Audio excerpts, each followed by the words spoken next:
Kripa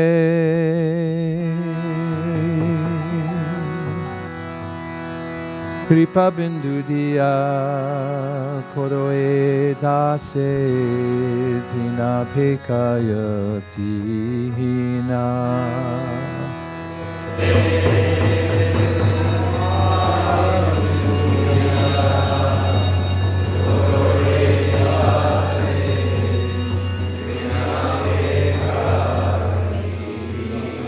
Gurudev Kripa bindu diya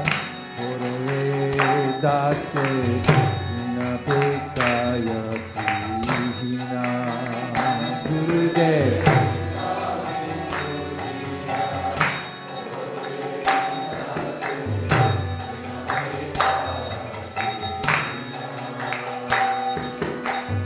sakala sahane bolo diya koro jamani srihai.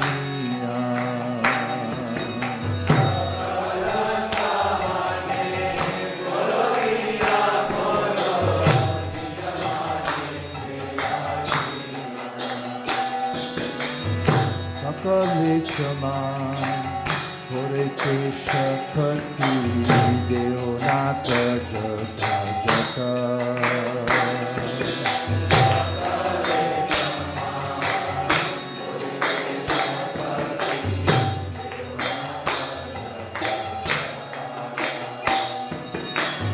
Tabito Gaibo Harinama Sukhe Aparada Behata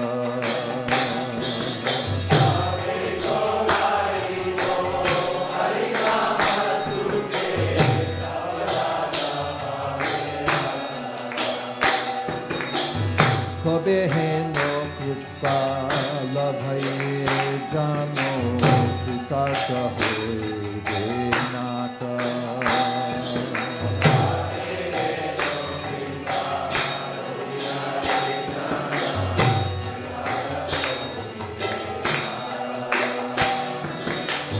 Shakti Buddhi Ami Ati Din Koromore Atma Katha Shakti Buddhi Ami Ati Din Koromore Atma Katha Yogyata Vichare Nahi Pai Tumara Karuna Sara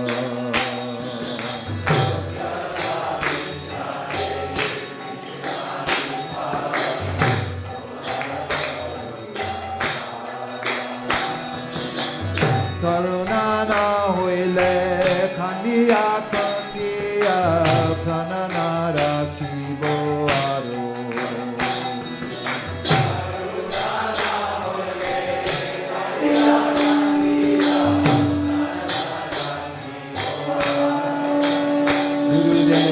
Kripa bindu diya koroe dase dhina pekayati hina.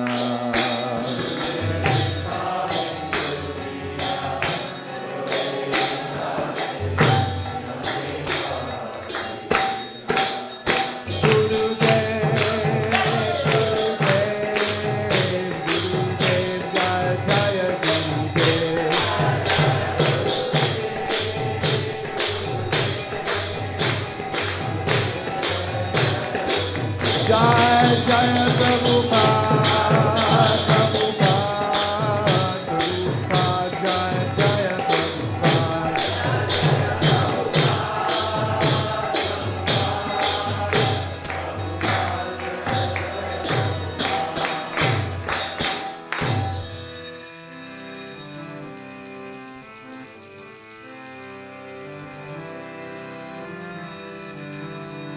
Parama Koruna Bhandvi Jana Gitai Gaura Chandra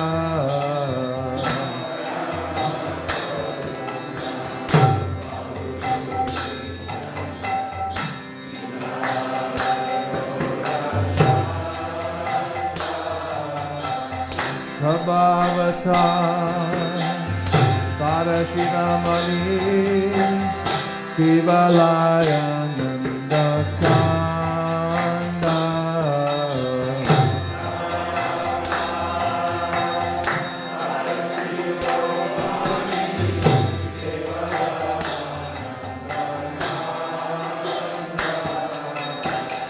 Bajo Bajo Bai Chaitanya Nitai Suvida Vishvasa Tori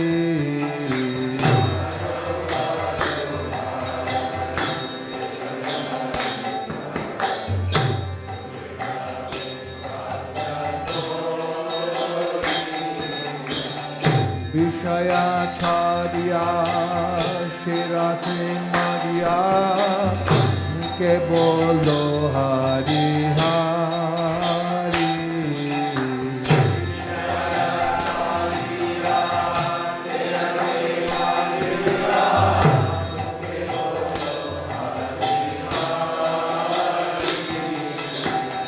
Dako aure bai Tribhuvane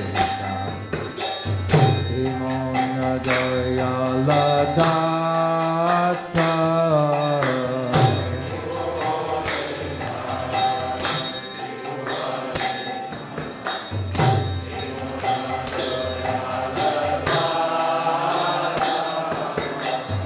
Pashupaki Jure Pashana Vidare Shune Jaruna Dhata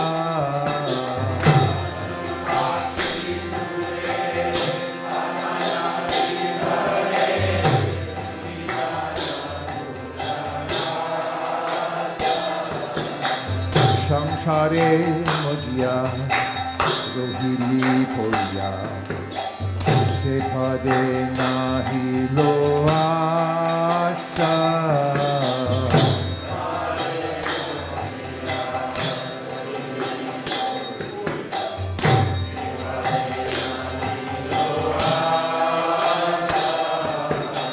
Apana Karama Jaye Shamana Goe Lochana Dasa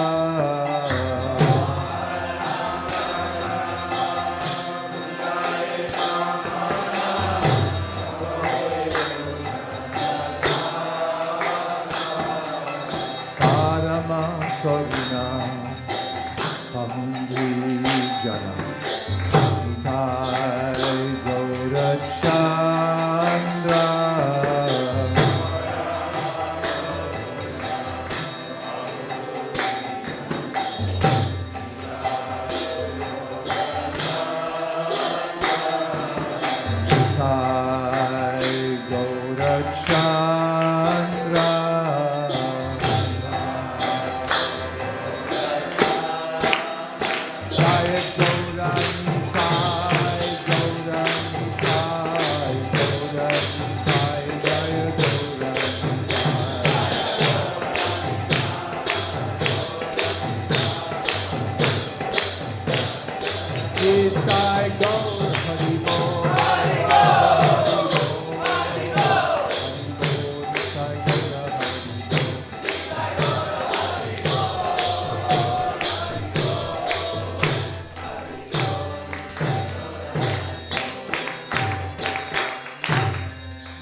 Vibhabari Shesha Lokapa Nidratari Jiva Bolo Hari Hari Mukunda Murari Rama Krishna Haya Diva Sindhavamana Srimadhusurana Rajendrana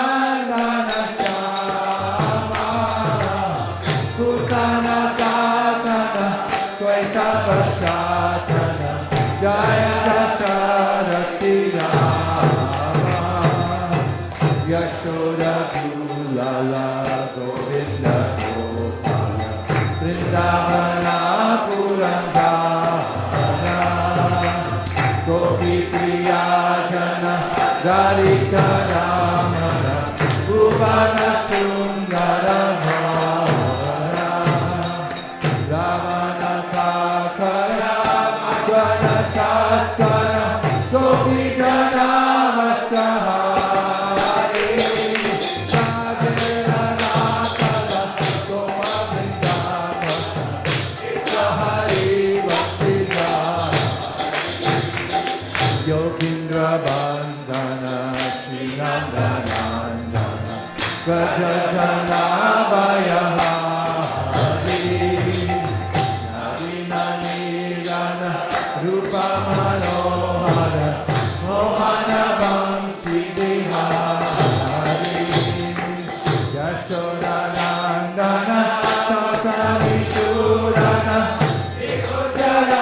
Vipina Vilasi Ananda Vardhana Vimani Krishna Kulatara Jogakama Gohandana Chitta Vinodana Samasta Gunagana Muna Jivana Teliparayana Manasa Chandra Chakora Namasudana Jakrishna Rato Vasana Manamora Hare Krishna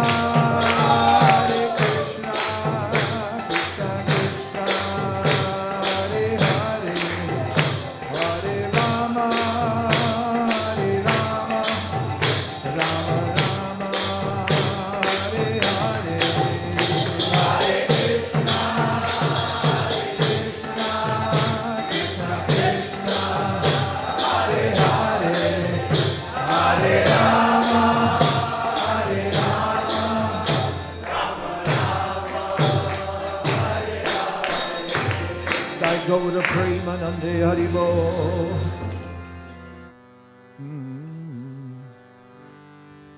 We're starting Gadgadaya Vacha, Sri Prahlada Vacha. Or not Sri Prahlada Vacha. Go up. I think it's verse number 6. Not up, down. Sorry. Keep going. Poquito más, por favor.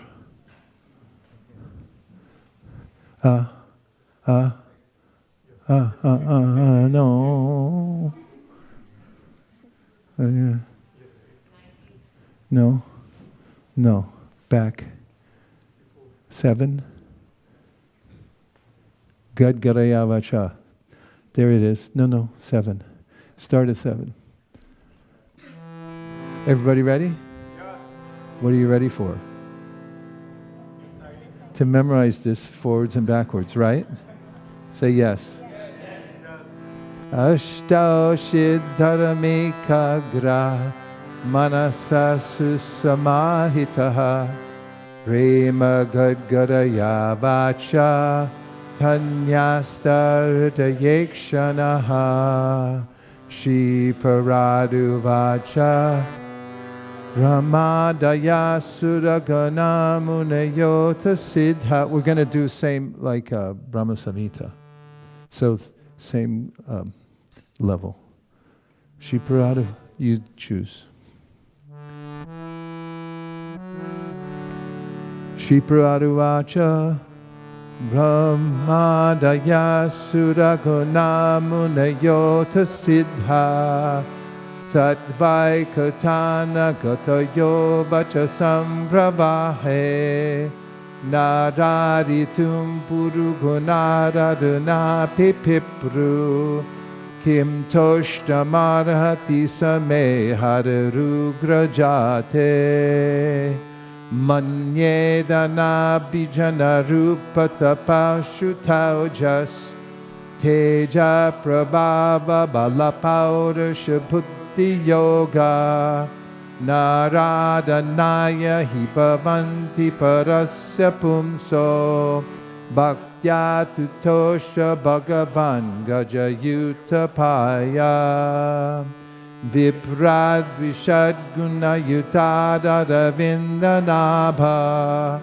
Padada Vinda Vimukachvapacham Varishtam Manyeta Darpipanamo Vachanehi Tarta Pranam Punati Sakulam Nataburi Mana Naivat Manas Laba Purno Manam Janada Vidusha Karuno Vrenite Yad Yajjano Bhagavate Vidadhita Manam Tachchatmane Pratimukasya Yata Mukashri Tasmadaham Vigata Viklaka Ishvarasya Sarvatmanamahi granami yatamanisham Nicho jaya guna visargamanu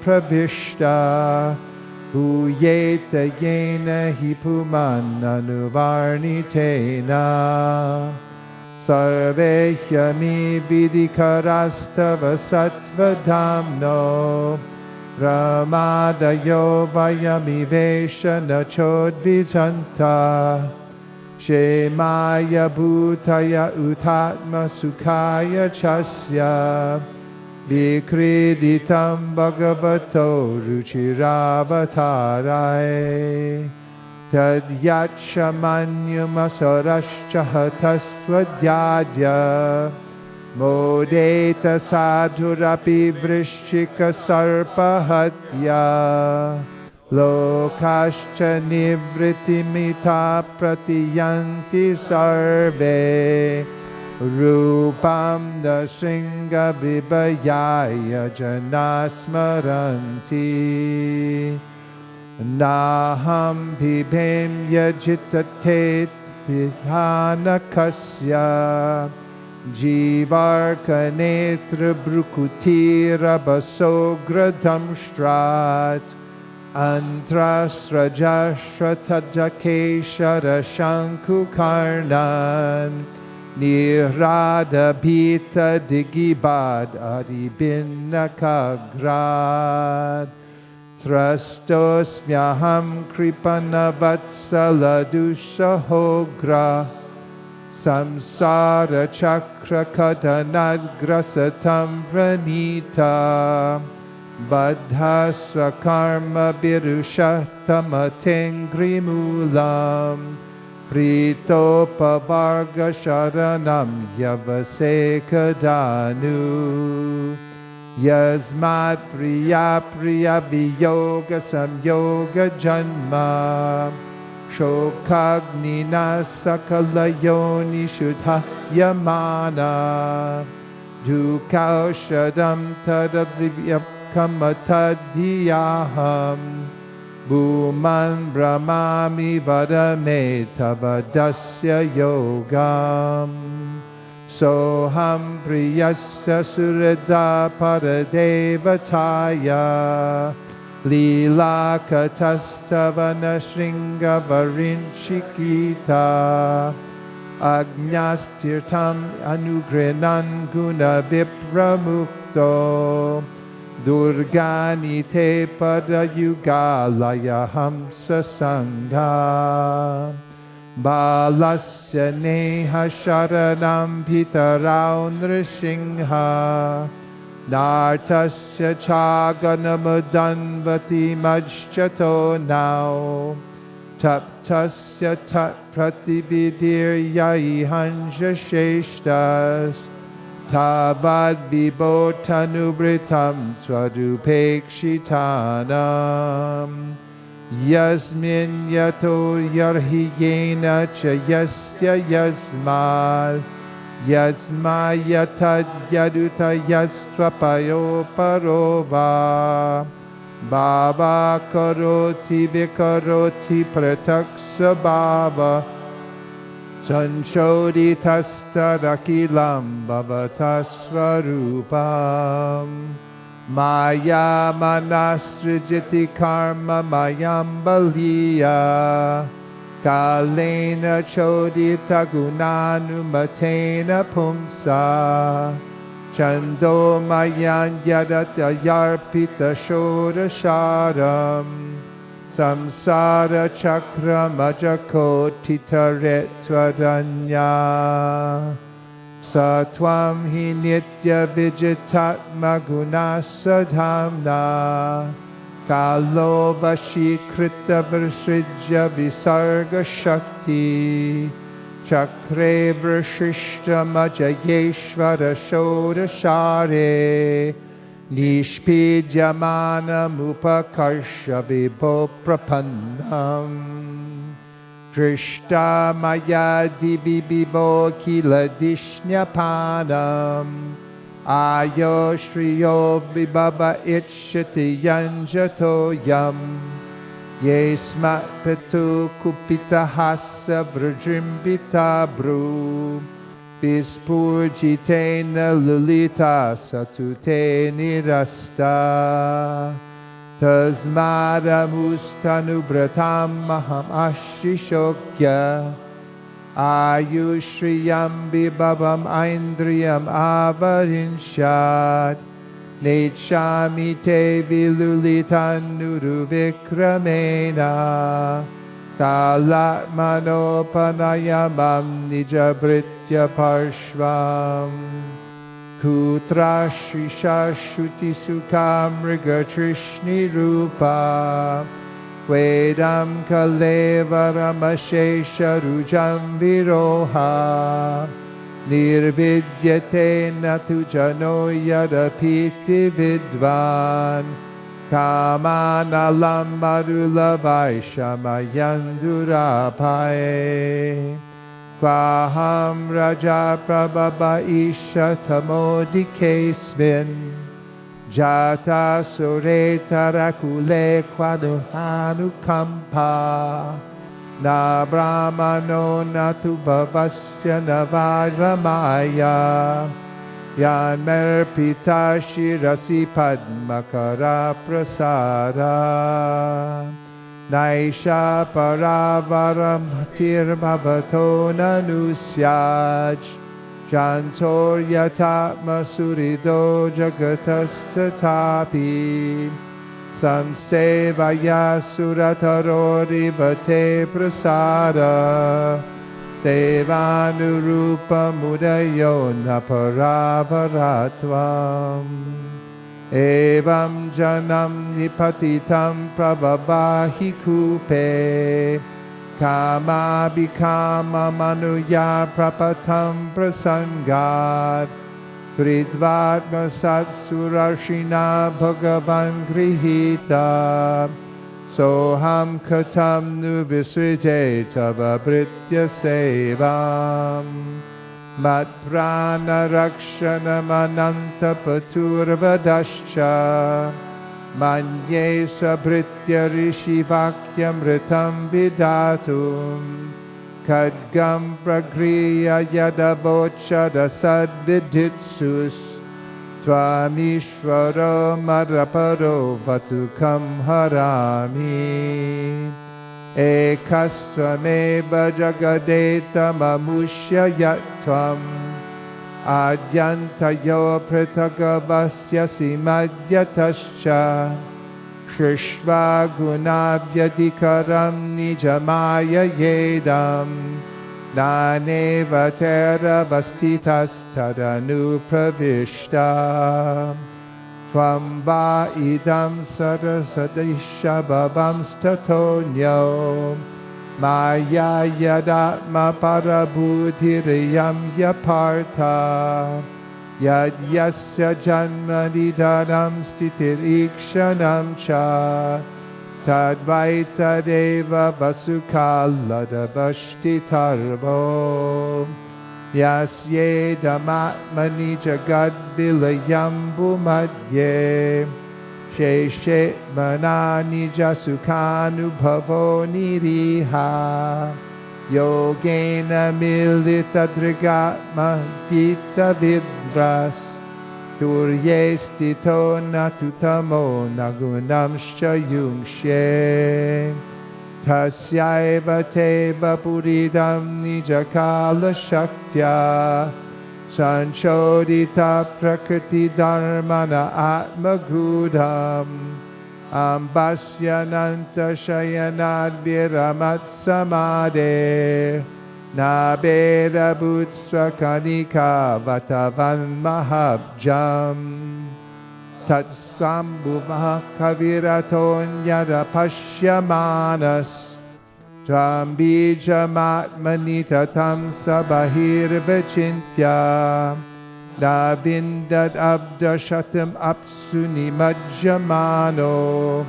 Jaten kureka tamaho palabheta bijam Satwatma yoner ativismita ashriptobjam Kalena tivratapasa parishuddha bhava Tvam atmanisha bhuvigandham ivati sukshmam Bhutendriyasha yamaye vititam dadarsha Evam sahasravaranang grishira karoru Nasadya karna nayanam bharanayudhadyam Maya mayam sadupalakshita sannivesham Drishva mahapurushamapamudam varinsha Tasmai bhavan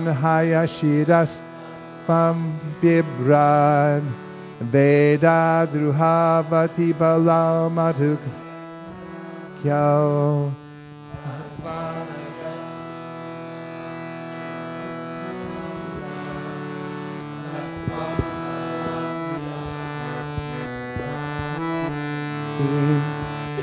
Itham nitrigyat shiveva jashavatareir Lokan vibhavayasi hamsi jagat pratipan Dharmam mahapurusha pasi yuganuvrittam Channa kalo yadabhabastriyugautha sattvam Naitan manastava kathasu vikunthanatha Sampriyate durita dushtamasadu tivram Kamaturam harshashoka bhayashananartam Tasmin katham tava gatim vimishami dinam Jihvaikatochuta vikarshati ma vitripta Shishnonyatastadagam shavanam kutaschit Pranonyatascha paladrikshvavikarma shaktir Bhavyashtapantyaniva gehapatim lunanti Evam swakarma patitam bhavavaitaranyam Anyonya janma maranashana bhita bhitam Pashyan janam swapara vigraha vairamaitram Hanteti parachara viprihi mudhamadya Konvatrate khila guro bhagavan prayasa Uttaranesya bhavasambhavalopaheto Mudheshu taipajanugraha so Kim tena te priyajanananusevatamnam Naivaudije paraduyatyaya vaitaranyas Tvadvirya guyana mahamrita magna chitta Shochetato vimukha chetasa indriyartha Maya sukhaya bharamudvahato mudhan Prayena deva munayasva vimukti kama Maunam charanti vijanena parartha nishtha Naitan vihaya kripanan vimumuksha eko Nanyam tvadasya sharanam bhramato nupashye Yanmaithunadi grihamedhi sukham hituchham Kanduyanena karayoriva sukha dukkham Tripyanti neha kripana bahu dukha bhajam Kandudivan manasijam vishaheta dhiram Maunavrata shruti tapodhyayana swadharma Vyakhya japa samadhaya apavargya Prayah pramam purushate tvajitendriyanam Varta bhavantyutaganantra dupam bhikanam Rupe ime sadasati tava veda srishte बीजान्कुराविव निशान्यदुरूपकस्य युक्ता समाक्षमुभयत्र विचक्षणयित्वाम् योगेन वह्निमिव दारुषु नान्यतस्यात् त्वं वायुरग्निरवनिर्वियदम्बुमात्रा प्राणेन्द्रियाणि हृदयं चिदनुग्रहश्च सर्वं त्वमेव सगुणो विगुणश्च भूमान् नान्यत्त्वदस्त्यपि मनो वचसा निरुक्तम् नैते गुणा न गुणिनो महदादयो ये सर्वे मनः प्रभृतया सह देवमर्त्या आद्यन्तवन्त उरुगाय विदन्ति हि त्वाम् एवं विदृश्य सुधियो विरमन्ति शब्दात् तत्तेर्ततामनमस्तुति कर्म पुरुजा कर्म स्मृतिश्चरणयो श्रवणं कथायां संसेवया त्वयि विनेति षदङ्गया किं भक्तिं जनः परमहंसगतौ न भेता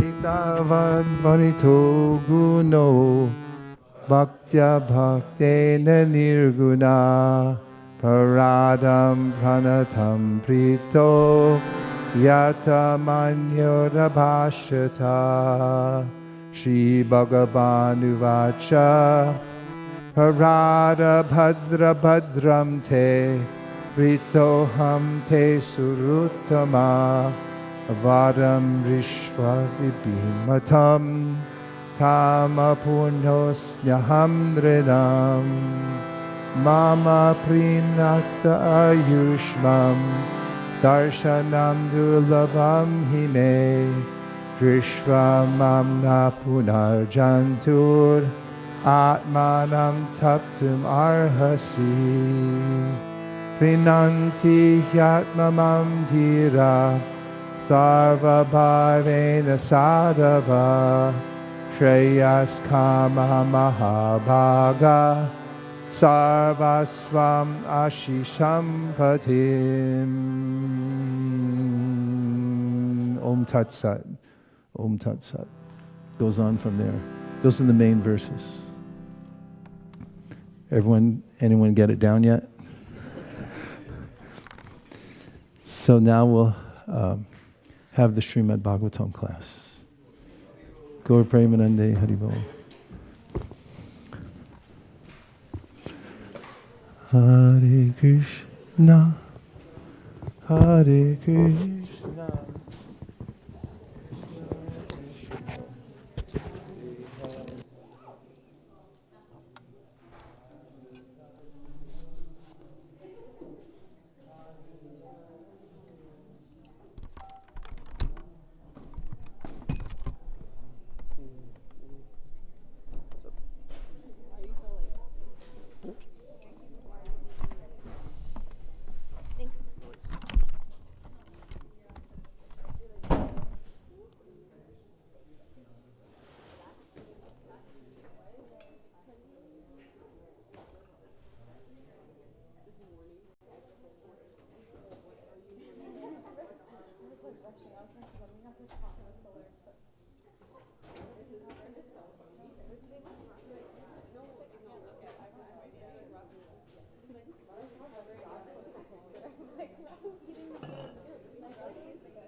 Good morning, everyone, and thank you for joining the Srimad Bhagavatam class.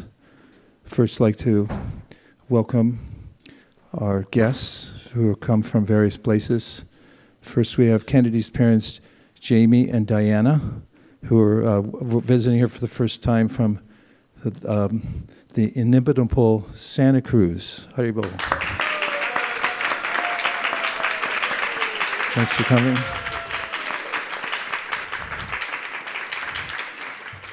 We're only missing Madison to fill in. Madison, Kennedy, Jamie, and Diana. And then we have Bhagavad Ashraya Prabhu, who's here all the way. He just came from the UK a couple days ago. And will be staying in the United States for as long as possible because he likes it here. And so thank you very much. Bhagavad Ashraya Prabhu is my dear godbrother and a world-renowned teacher of bhakti. He likes ISV, lucky for us, and we'll be spending more time in the United States and in ISKCON of Silicon Valley. So please give him a warm welcome.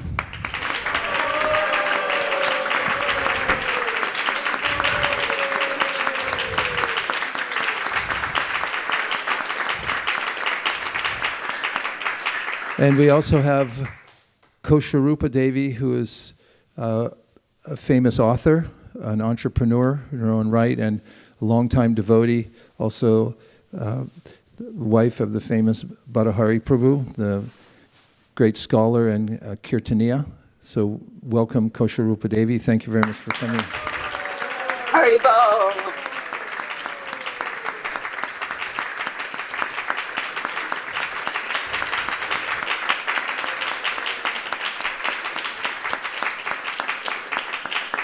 And we welcome everyone who's here in the live studio audience and everyone who's joined online. Let's welcome everyone.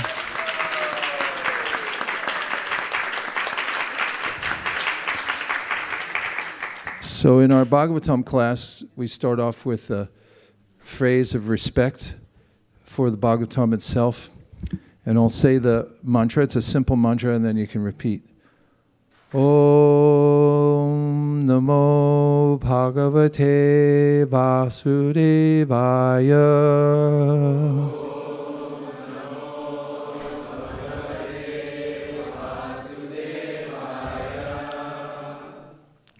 So this word Om that we start with is a seed mantra. In fact, the oldest book known in the world is called the Rig Veda in Sanskrit. Sanskrit is a very sophisticated language. Those who know Sanskrit and other classical languages like Greek know it to be very similar in the sense that it's an inflected language.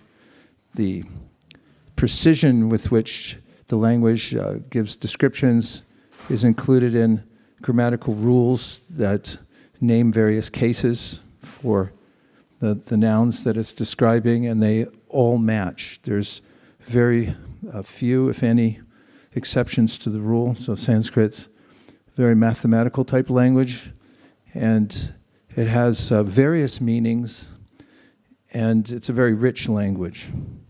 when those from the United Kingdom first came to India and realized that the language was so sophisticated, they reported back, at least one did, the father of Indology, said that this is indicative of a highly advanced culture. We can very much determine the quality of a culture, its sophistication and so forth, by the precision and nuance and beauty of the language. So Sanskrit is all of these. In fact, when he came to India, and I forget his name right now, but he reported back that Sanskrit is more sophisticated than Latin, which was a huge revelation at the time because people thought that it was a very backward culture, worshipping idols and being heathens and so forth. So that was cause for reconsideration. So the oldest books, as I mentioned, come from the Sanskrit language. The first among them is the Rig Veda, and it starts with this word Om. Om is a mantra. It's actually 3 letters, A-U-M, but due to Sandhi rules, the way vowels are merged together, it's pronounced as one syllable, Om. And it indicates the absolute truth, the source of everything, as is mentioned in the Shri Upanishad, Om Purnam Adah Purnamidam Purnat Purnam Udachyate Purnasya Purnamadaya Purnameva Vishishyate. There's one original divine source from whom everything else emanates, and the nature of that source is Purnam, or perfect, complete. And therefore all units that emanate from the Supreme Source are complete in themselves. And even though so many complete units emanate from the complete source, it maintains its completeness. And every unit we see within this world, which is the mere external energy, a lower energy of the Supreme, we also see that completeness. For instance, we may see within a seed something miraculous, that it's a complete unit that can expand when watered and put in the right environment to produce a tree that produces more complete units, fruits and more trees and so forth. Namo means not me. It's a sign of respect. Like if you see somebody's being honored or glorified and they're like, no, not me. It's you, not me. And this is the sense of Namo, that I'm simply an instrument.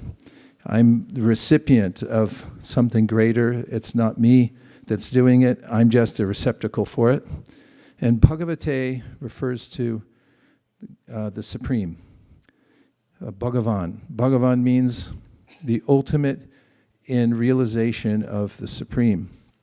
As is mentioned in the Srimad Bhagavatam itself, Vadanti tattvavidas tattvam yajnanamadvayam, that the absolute truth is understood, although it's one, it has various divisions. Brahman means the glowing effulgence of the Supreme, and Paramatma means the all-pervading presence of the Supreme. For instance, within our hearts, we have intuition. From our hearts, we perceive intuition.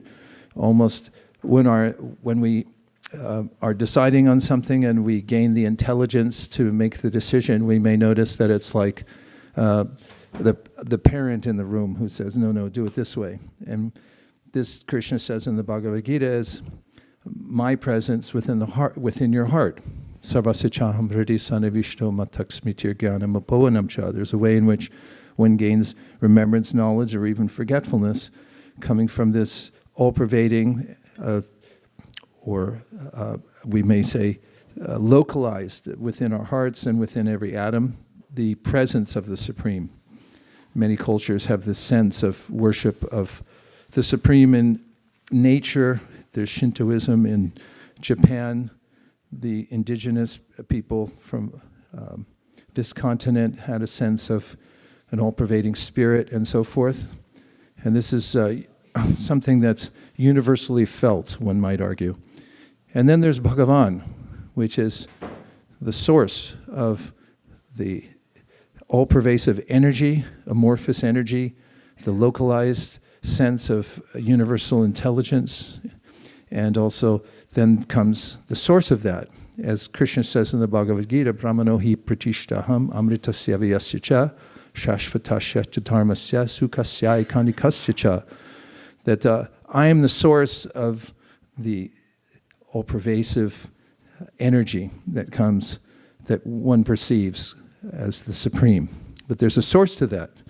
And this is also explained in various ways, but one of the metaphors that's very helpful is that of the sun. The sun has its rays. You're feeling them now, probably, in the back row. In fact, you can close that shade if you want, in case anybody's getting blasted, or if anybody doesn't want to get the rays of the eclipsed sun. But we're okay, because we're in the temple room chanting. It's a long story. But thanks for coming. Don't think I didn't notice. And so the sun has its rays, which are, we could say, amorphous. And then there's the sun globe itself, which has some form. If you're able to look through some filter, you can see the shape. And then, according to the ancient Vedas, there's the personality with the sun. Now that becomes a matter of contention, especially for moderns. There's a sense of, oh, this idea of a personal God, this is so archaic, childish even, that why would you consider that? Well, it's natural. We're all persons. You can smile. Glad you're a person. And when children draw pictures, they naturally put a face on the sun. I always had to. Okay, picture's not finished till everything has a face. The house, the fence, the sun. And this is natural because we're persons, and by logic, that from whom we emanate also has a personality. So this is a great secret of Srimad Bhagavatam and Bhagavad Gita in the ancient Vedic culture. There's a way in which everything emanates from a personal source. We say the personal source has everything, is Purnam. In fact, if our personal source was impersonal, we would be dismayed in the fact that from impersonality arose personality. From personality arose personality. And the source, our source, must at least have everything that we have. So in that way, there are logical ways of understanding the personality called Bhagavan. So in this prayer, we're saying Om, identifying the Supreme, and that this is an offering to the Supreme Namo Bhagavate. And who's it for? It's for the original source of everything, who's personal. And Vasudevaya, that's in the dative form, the Vaya, wherever you heard that, Namo Pankajana Bhaya, Namo Pankajana Maline, Namo Pankajana Nitraya, Namaste Pankajangriye. This is saying, unto such a person I'm offering something, I'm offering my prayer. So unto Vasudevaya, I'm giving this prayer of respect. And this is the culture of gaining knowledge that Krishna describes in the Bhagavad Gita, where he says, Tadvidi pranipatena pariprashnena sevaya upadakshanti te jnanam jnaninas tattvadarshina. So that's a means to an end, the verse I just said, and I'll circle back to it in a minute. The very first summary of what all the Vedas are about comes in the Vedanta Sutra, which is a summary of the Upanishads. And the Upanishads are a summary of the Vedas. And in the Vedanta Sutra, the first phrase or aphorism, which is to be deciphered by those who are scholarly and interested in the absolute truth, it says, Atato Brahma Jignasa, which means now is the time to inquire. Atato means therefore. Therefore, now is the time to inquire. And what does it imply? It implies that you've had various other experiences in various other bodies. In fact, how many are there? According to the Vedas, 8,400,000 species of life. Out of them, 400,000 are humans, varieties of humans. And when one comes to the human form, it's a juncture and a time in which one can inquire.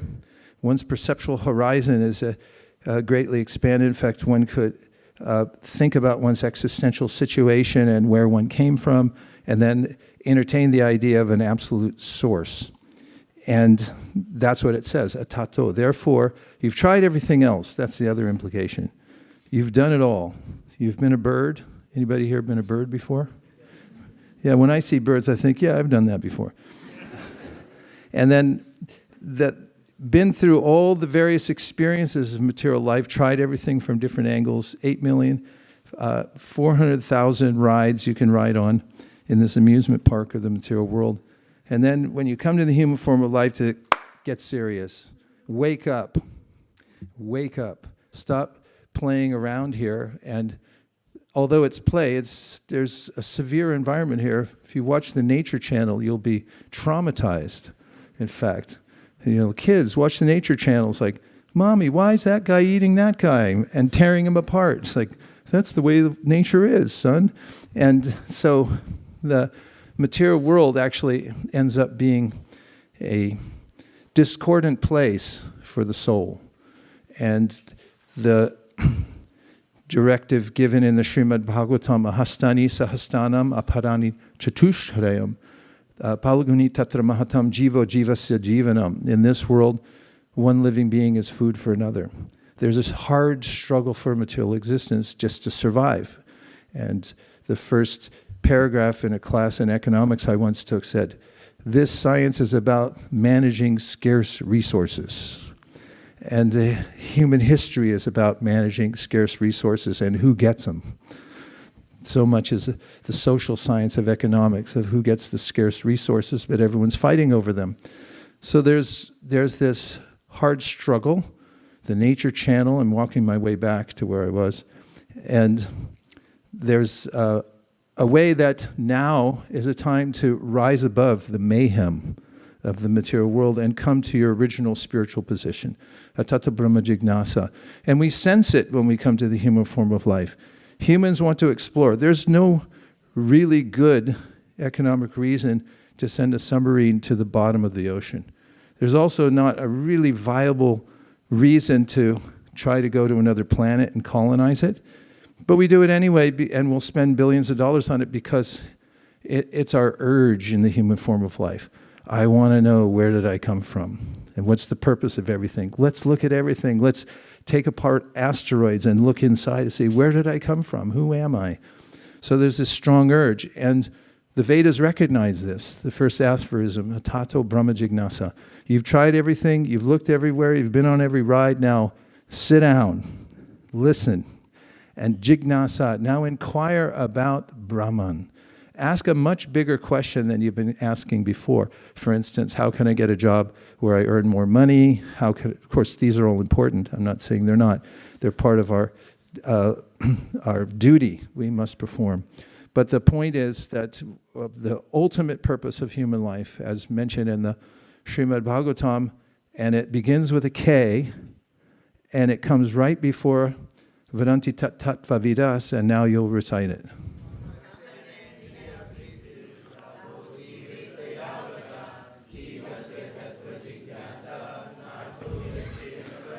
Yeah, it says life's desires should never be directed merely for sense gratification. Rather, one should live a healthy life, a balanced life, but that's so that you can have vitality to inquire about what's my ultimate good and what's the ultimate good for all living entities. That's the purpose. So tata brahma jignasa, now's the time to inquire. And there's a way to inquire. There's the answers are forthcoming, they're available.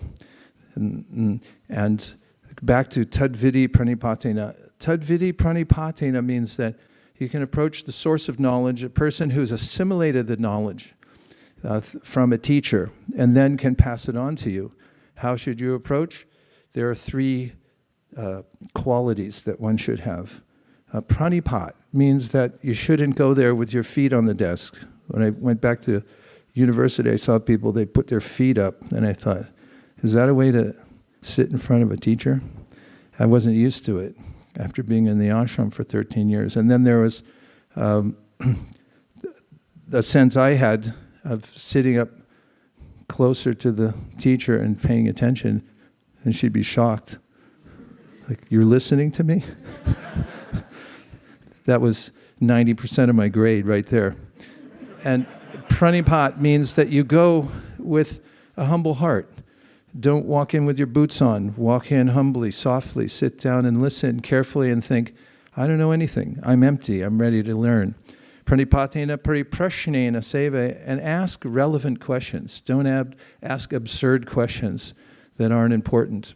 But be ready. And when we're practicing something and we're very sincere, for instance, if you're practicing violin, you're going to come to a point where you don't know how to make the sound and you'll hit a snag.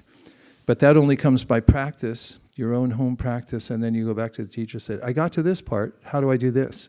And then the teacher will answer. So pariprashnena means be in the practice, find relevant questions to offer to the teacher. And then last one is called sevaya, offer some service. That seems odd. Why should you offer service? Well, apparently it's not so odd. Traditionally, the cliche is that a child in an American school would bring the teacher an. See, everyone knows that. You walk in and say, hi, teacher, here's your apple. And that's a good student. You did some service. So there's a sense in the culture that when you come to a teacher, come with something. Come to do something. And why is that? Because when you do something for someone else without expectation of a monetary return, it's not sponsored, and therefore they're putting up the ad and offering you help because they're going to get your name and address and follow up and sell you something else. There's a sense, out of sense of duty, I'm offering this. And when you give some service to someone, then their heart opens and the contents flow out. And this is the culture that we're embracing. It's a universal culture, actually. Every place where there's a sense of the Supreme and showing respect, and then those who are steeped in knowledge of the Supreme, who have been practicing humbly, then we can approach, and we can also offer some service, ask relevant questions, and be in a humble mood. Then it's the Apple airdrop. Is that what it's called? Is it called airdrop? Yeah, I use it all the time, but I can't remember what it's called. Airdrop. So you find the little icon, and then you're like, ding, and then go bing, bing, bing, bing, bing. It's like, how did that happen? It's just dropping it from one place to the next. And there's that sense in the culture of the teachings of the Srimad Bhagavatam that if you go with this mood and inquire and be very humble and offer some service, then bing, bing, bing, bing, bing. You walk out, it's like, wow, I got something. I'm improved. I've come to a higher level of perception. I'm awakened by this environment and by hearing and so forth. That's why we say Om Namo Bhagavate Vasudevaya. It's honoring this idea that I'm here humbly requesting some service, and I'll sit down tight and I'll listen and I'll make myself available to whatever information, knowledge you can impart. Now let's check on the air level. Is there oxygen in the room or not? Oxygen's important. It's one of the first lessons in the Vedas. Yeah, if we can get an airflow in here, I think the air's okay. Right? Just a cross ventilation. The brain partially runs on oxygen. So, the Srimad Bhagavatam, then, as we've approached the book, the subject matter, we said Om Namo Bhagavate Vasudevaya. Then we offered to our local teachers, so sitting on this ornate seat, and this seat, by the way, is called the Vyasasana. Asana means a company in San Francisco that Rasa Sindhu Prabhu works at. But it's a little more than that. Asana is a sitting place, It's one of the meanings of it, asana. And it's well known now because yoga is ubiquitous everywhere. Doesn't matter what country you go to, a bus will go by and you'll see. We were in Vietnam and the bus goes by and there's yoga classes available. Everybody knows asana. So asana is a place that you're supposed to be able to sit to accomplish something. That's the idea in the Yoga Sutras. You sit down here, first of all, see if you can sit.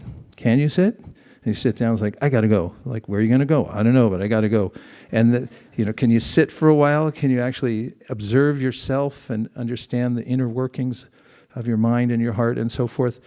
And then asana also means a place where someone's established.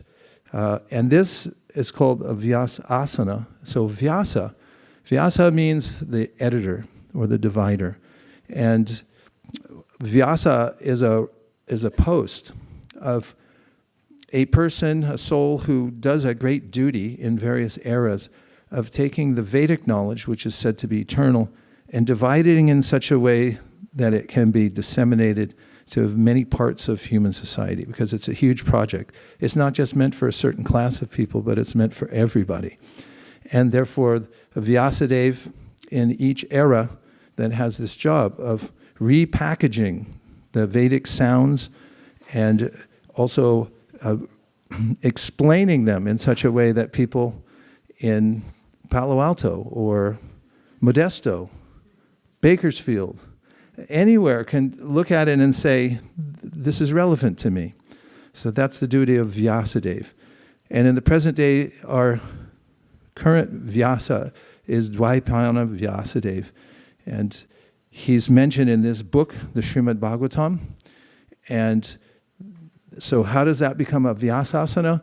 All those who sit on the seat as a teacher of this knowledge, they have assimilated the information from the Srimad Bhagavatam in the Bhagavad Gita and all that Vyas has made available that's relevant.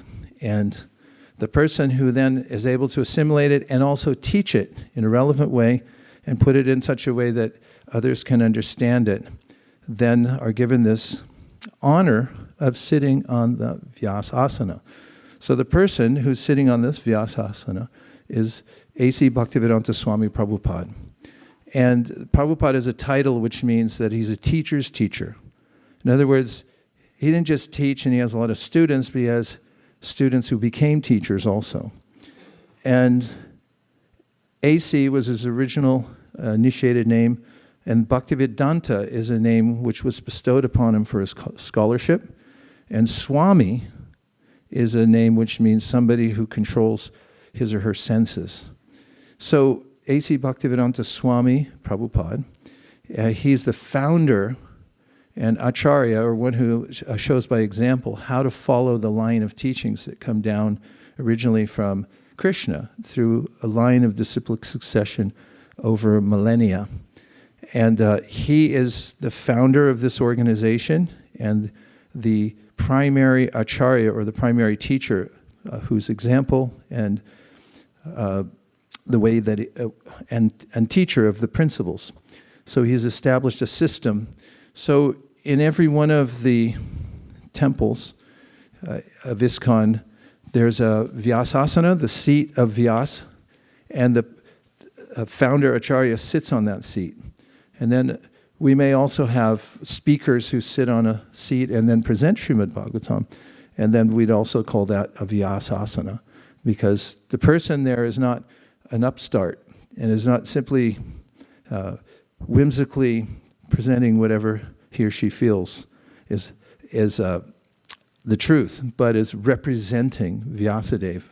And this is the other aspect of the culture. It's not a concoction, but it's a tradition. And it's a way, there's a way in which the knowledge is organized, there's a system, it's written down, and then one must hear it. And especially it's potent to hear from a teacher, because we get knowledge from people. If you get your degree from YouTube and set up a little surgery tent in Palo Alto, and people come in and say, wow, this is inexpensive. And I say, where did you get your degree? And they say, on YouTube. You'll flee from that tent and not want to have a appendectomy on that particular day from that particular so-called doctor. The doctor has to have an established line. So there's a sense of, in the tradition, that one must be properly trained to present this, and one must also have a teacher. So there's a line of teachers and disciples. So then it comes down to the essentialized knowledge. So the Vedas are huge. There are many divisions in the Vedas, and the book itself starts as a story, which is helpful in such a big book. You might look at all the Sanskrit inside and think, oh, I'm never going to read all this. But then you open up and it says, what's the first line in the story? Naimishe namikshakshetre Rishaya Shomanakade. It opens up once upon a time in a forest. And it's like, okay, I'll listen to this. There was a seminar that would last for 1,000 years. And all the sages, the great thinkers, and those who were concerned about the people of the world, nay, all the living entities of the whole world, would come there. They had come there and assembled at a place called Naimisharanya. And Naimisharanya actually means the place where nobody blinks. Nimisha means that they're so attentive, they don't blink. Now you're conscious, right? Self-conscious if you're blinking or not. So in that forest, the idea is they're all so eager to hear the teacher. And the teacher there is exalted by Shonaka, the speaker, saying, you're qualified because you've gone through the process yourself. You're fully immersed in the knowledge because you're Somya, you were gentle, you were attentive to all your teachers, therefore you've assimilated. Therefore we're placing you on the Vyasasana. And we're going to ask you questions, and then you please enlighten us. So that's the scene at Naimisharanya where the book opens. And they start asking questions. They ask 6 in all. That then the answers expand into the 18,000 verses, poetical verses, instructive verses of the Srimad Bhagavatam. And one of the questions they ask, one of the questioners remarks that there's so many instructions, and please tell us which are the most important. And they note also that we don't have a lot of time in this age, especially nowadays. People don't have much time. I've said ad nauseum that Nam Smarana Prabhu and a devotee in UK, Prayag, are helping to build an app. I think it's already pretty much done, right, Nam Smarana? Do you want to say anything about it? Here, give him the mic. Tell what the app's going to do. Tell us what we've won.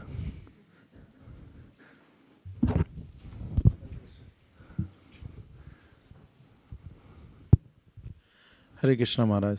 Yeah, we are inspired by your brilliant idea, Maharaj. And what we did is, the usual thing that people do in their life, like daily routine. We ask the questions to the people that, okay, do you walk? Do you do cardio exercise? What do you eat? How many hours you work? How much you sleep? What are the other habits you have? And based on that, based on the research available on the internet, we count, certain habit reduces a particular person's life by how many years.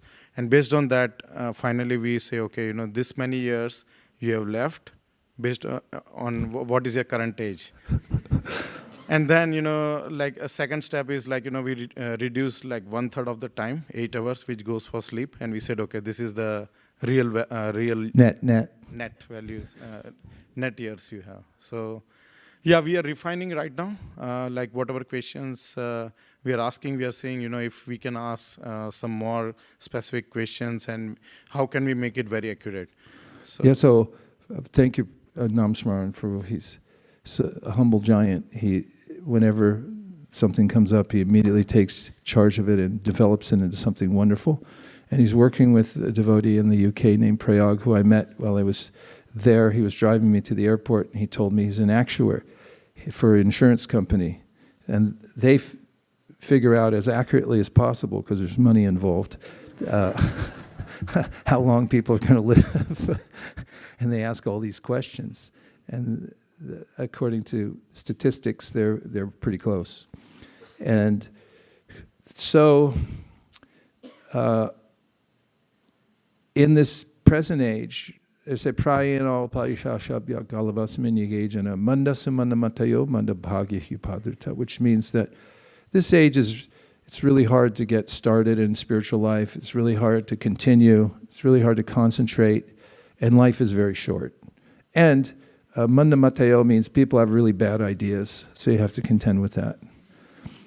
And so they say that what are we going to do in this age that's so complex, confusing, distracting, most of all, they say.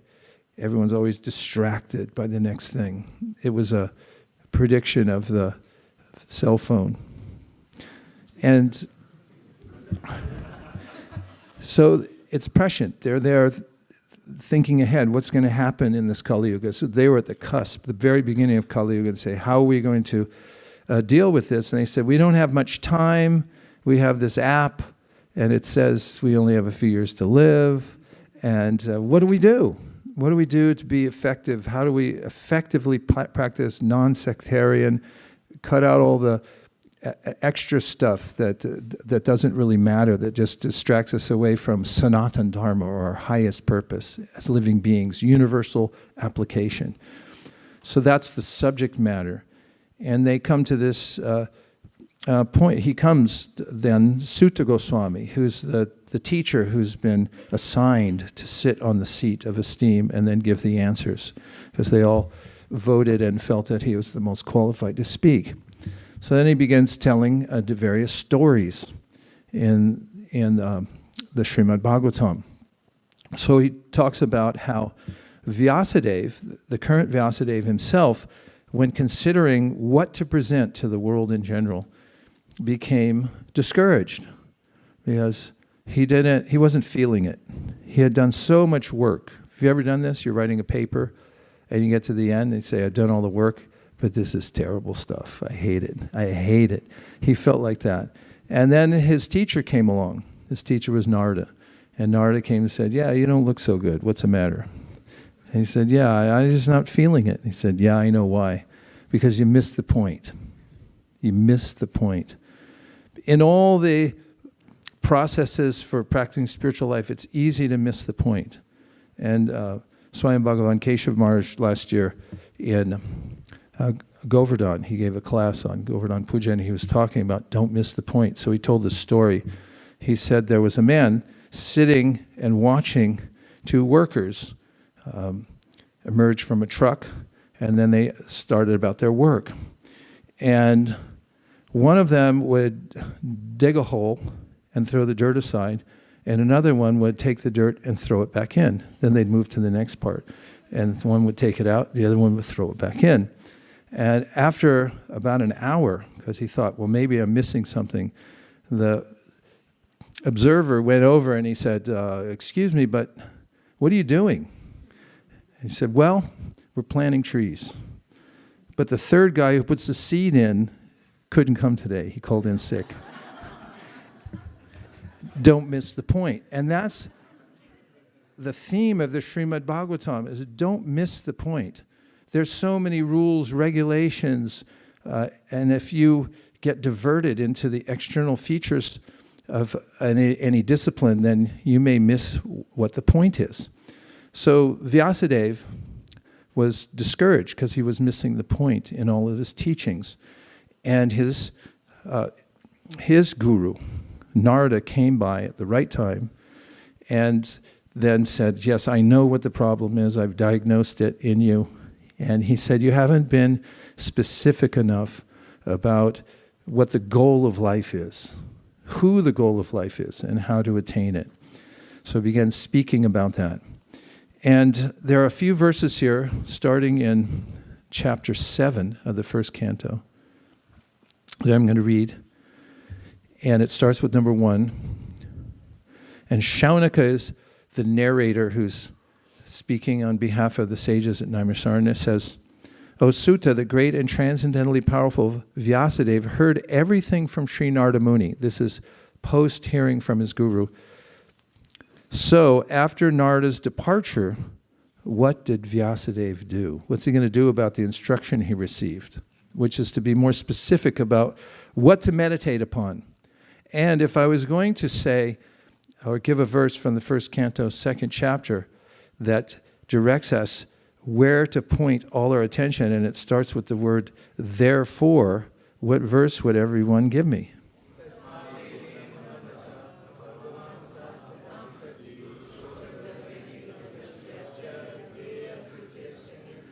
And what verse comes before that?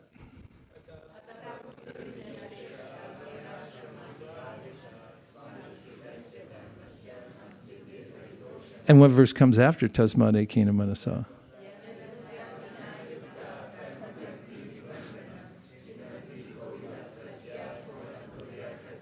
Everyone get the 34 button then. Tasmad Ekena Manasa means therefore, as a summation, focus your attention. Tasmad Ekena, ek means one. Ekena Manasa. With one pointed, manasa means mind. One, make your mind one pointed. Bhagavan Sattvatambhati. As I already gave the definition of Bhagavan, put your mind on the source. Go back to the source. Don't get entangled in all the external features of the world, but go back to the original source. Tasmad ekena manasa, Bhagavan Sattvatambhati. And how do you do that?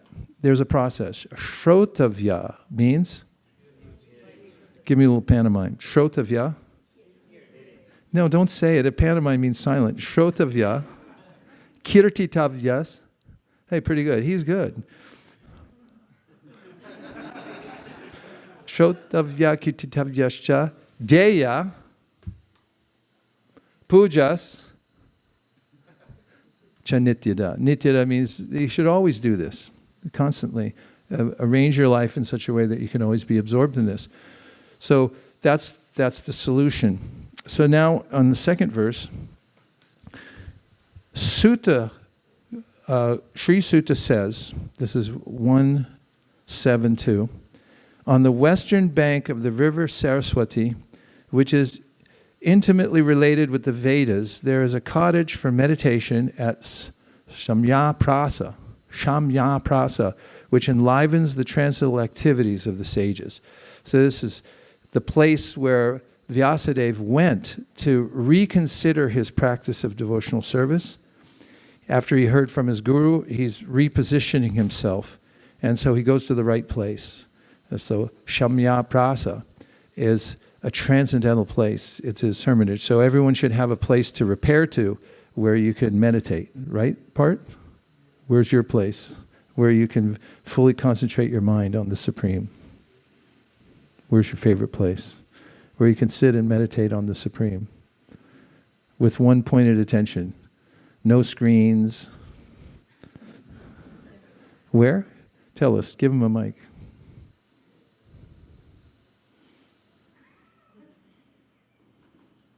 Well, the best place is in the Dham, but that's obviously not... In the Dham? Yeah. Tell us more about it. I love... What's the Dham mean? Like Vrindavan or Mayapur. What's Vrindavan and Mayapur?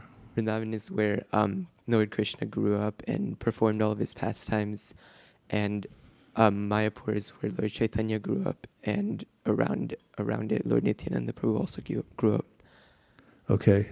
I can confirm that Part likes the Dham because I saw him there once early in the morning at Govardhan Hill. And he was lit up. He said, this is my favorite place. This is where I like to be. He was enlivened. So yeah, the Dham. Everyone should have a place where they can, with undivided attention, observe themselves, observe their source, go into kind of meditation. We need that kind of sacred space in our life somewhere, right? Does everyone have one? Can you think of it right now? I'm not going to call on you, don't worry. Just say if you have it. Where? Yes? Yes. Okay, if you don't, then try to get a place.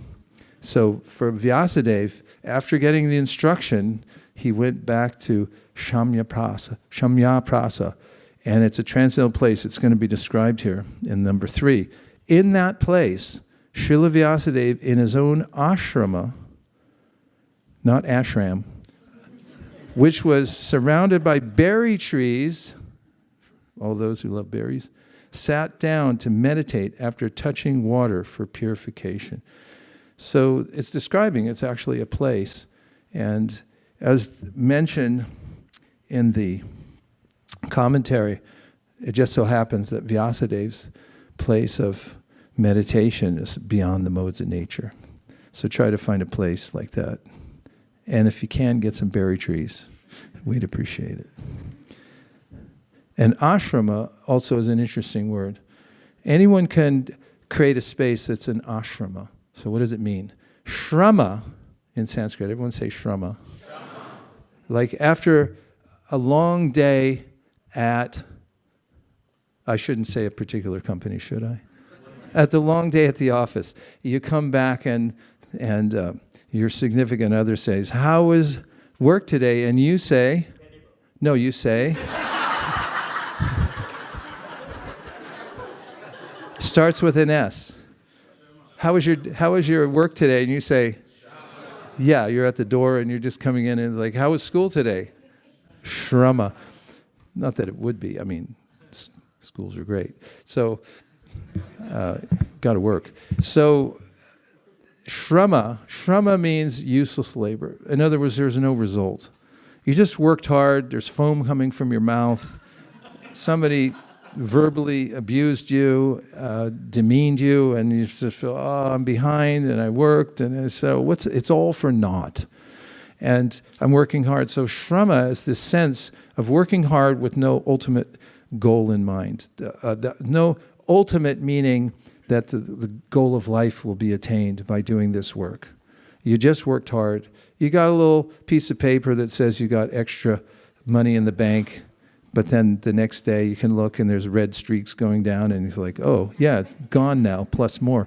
And so there's a sense of, not getting ahead, a shrama. So in Sanskrit, when you put an in front of it, it reverses the meaning. So ashrama means a place where you're working for the ultimate result of goal of life. You're not wasting your time. It's not just shrama. So an ashrama means you set up a space so you can actually make progress.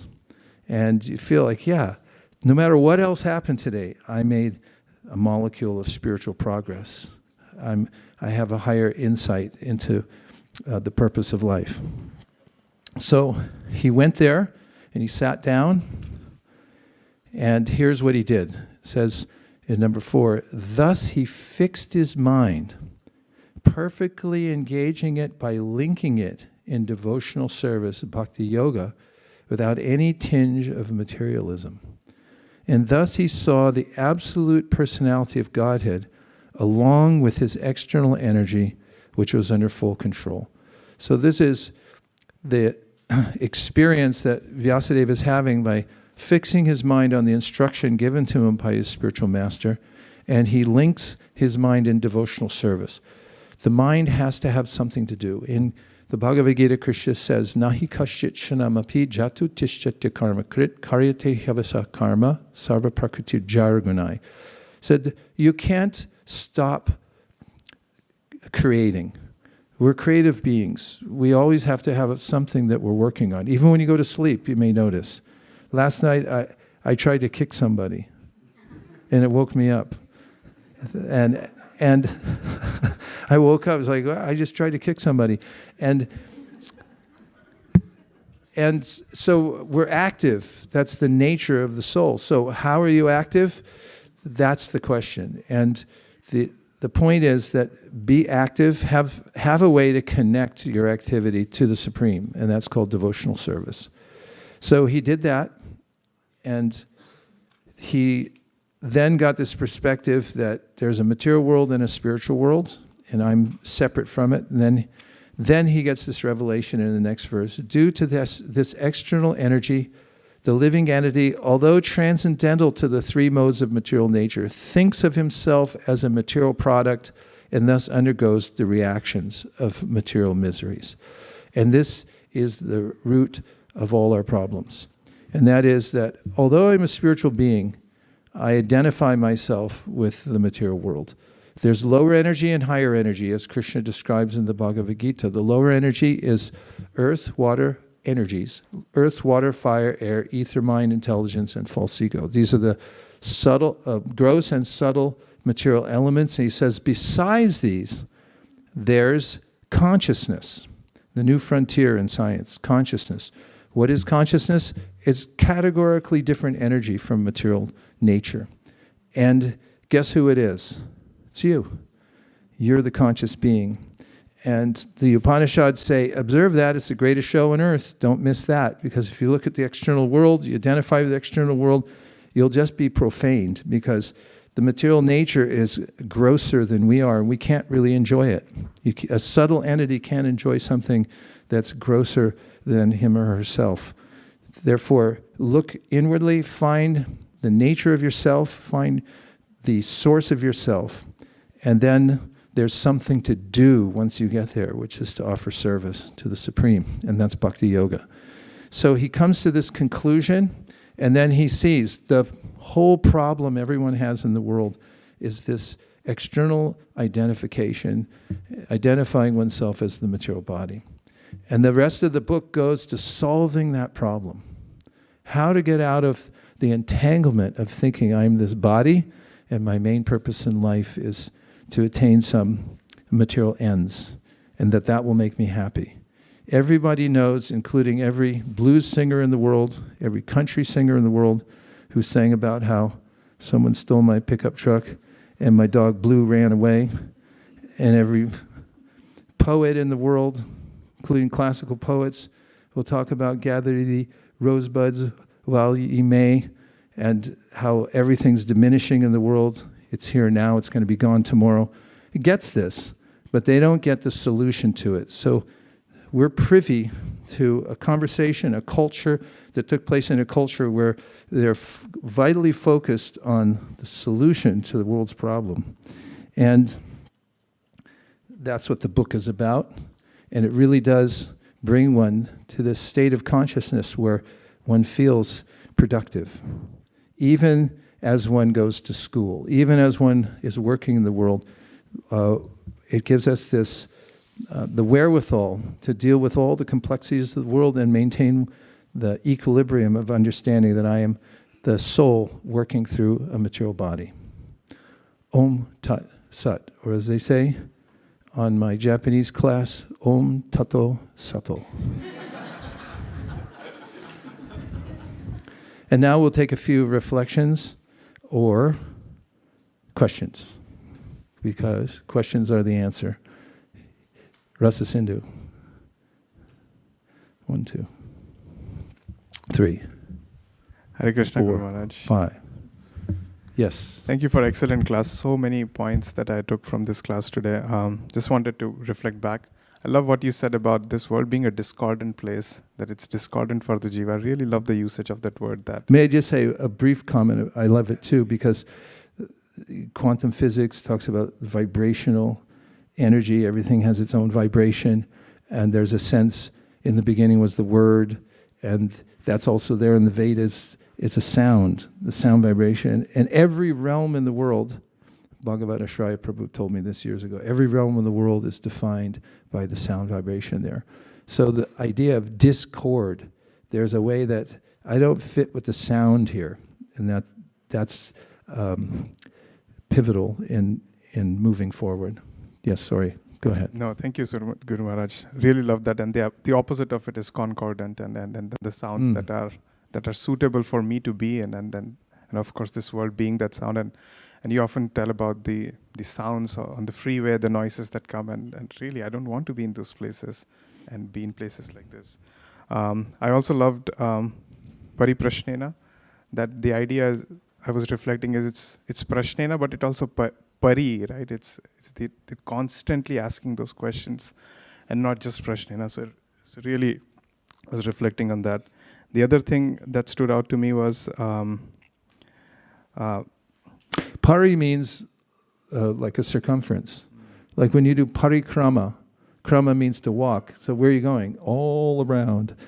Where are you going at Govardhan Hill? Around. Parikrama, so pariprashnena means you ask all the questions. Thanks for bringing that up. Yeah, thank you. And perimeter comes from that. Our etymological expert in the back row. Yeah, go ahead. And just to add on to that point, I think the word Vyasa also means circumference. And so Right, because there's circumference, and then he's able to divide the whole into parts, bite-sized pieces for modern marketing experts. And then the last thing, Guru Maharaj, that stood out to me, you mentioned that Naimisharanya is a place where nobody blinks. And I was relating it with the idea of gopis cursing the creator that blinking causes Krishna to disappear. And I was connecting the two ideas, and what came up was that since Srimad Bhagavatam is exactly Krishna, and so that's why nobody wants to blink in Naimisharanya, just like how gopis were expressing that. Nice comments. Thank you very much, Rasa Sindhu Prabhu. Yes. I see you, Vaikuntha Nayaka. We'll get you in a second. Thank you, Maharaj, for the class. I was reflecting on the point that when you mentioned how students should deal with the teachers, and you mentioned 3 points. One should sincerely approach, selflessly serve, and submissively inquire. And the result is airdrop. So Airdrop. Right. You hear that little bing, bing, bing, bing, bing, bing, bing, bing, bing, bing. I got the airdrop. The whole file comes in. More than you could expect. Nice. Who is next? Okay, you then. Hare Krishna Maharaj. My name is Jai Shri Krishna Das. I'm visiting from New Ramanreti, Alachua, Florida. New Ramareti. Yeah. Welcome. Very well.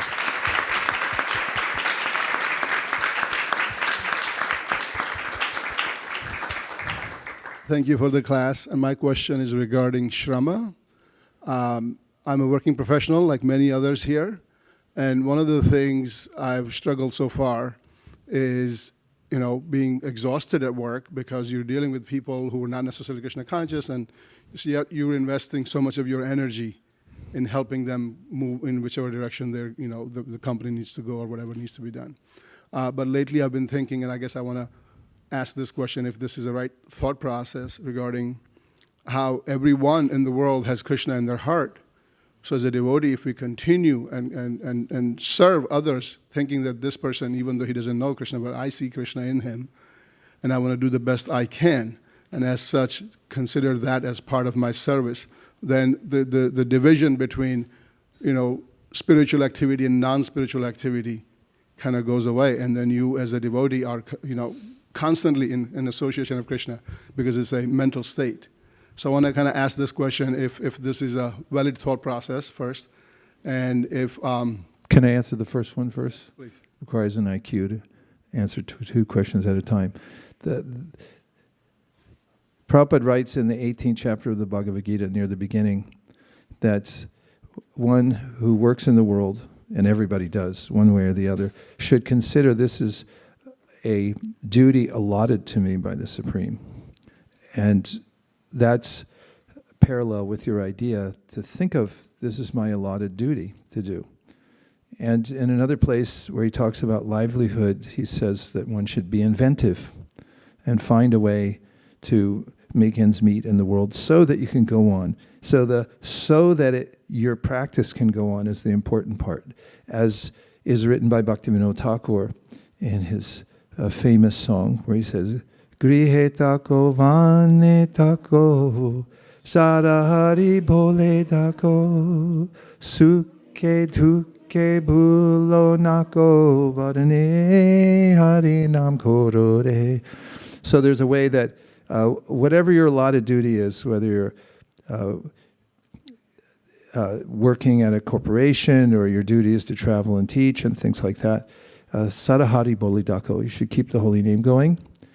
And Prabhupada writes in his purport to the instruction Krishna gives in the 8th chapter of the Bhagavad Gita, where he says, Tasmad What is it? Sarveshu kaleshu mama nusmara yudyacha mayarpita mano budir mami vaishyasya samshayaha.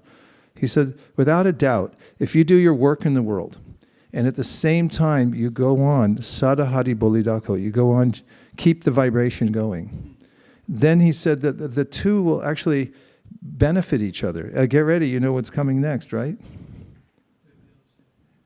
Vidyam cha, yes. I say it in every class. Vidyam cha, yes. Jayam ratum tirtva. Work with me, people. So it says, only one who can learn the process of nescience and that of transcendental knowledge side by side can transcend the influence of repeated birth and death and enjoy the full blessings of immortality.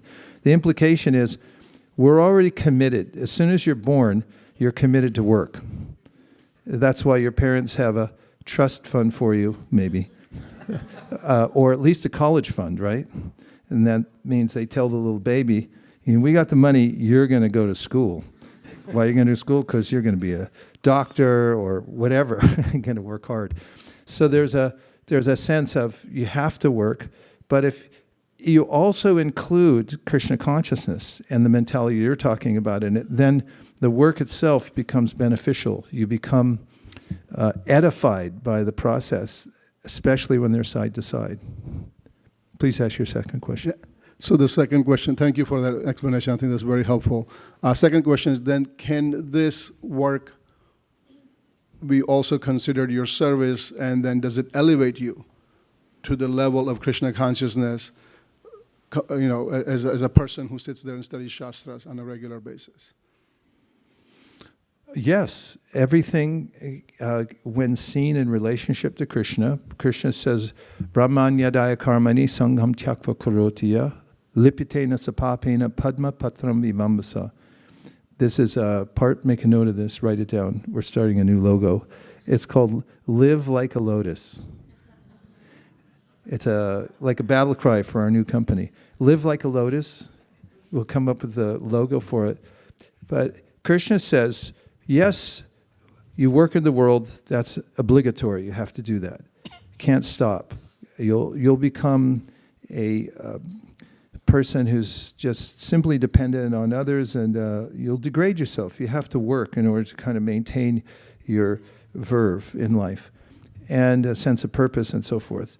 So then he says, Brahman yadaya karmani sangam tyakva karoti. He said, but here's how to work. He said, work and live like a lotus. How does the lotus live? Padmaja. Padma means mud, ja means to be born. So the lotus grows out of the bottom of the pond where all the mud is. Then it reaches the top of the pond, it spreads out its huge leaf and brings a beautiful flower, but it's never permeated by the water. The water may splash on it, but it rolls right off. So he said, you can live in the world and even work and do everything that you have to do, but if the internal working is, or your state of mind, I should say, is that I'm offering all of this to the Supreme. Brahman yada karmani sangam tyakva karotiya. You distance yourself from the result of the work. In other words, you're not working for your own sense gratification, you're working out of duty, and you're offering the result to the Supreme. Lipyate nasapapena means that you're not besmirched. Look it up. I think we did it before. Besmirch, everyone say. Besmirched. Yeah, how are you feeling today? Besmirched. I think it means to smear something. Don't you hate that when stuff smears on you? You put on your best clothes and there's those flowers that have the long, what's it called? The pistil? That part that sticks out? Flower experts? Anyone? Where's the flower department here? Stamen. The stamen sticks out, especially on stargazers. Watch out. You brush against them, you're finished.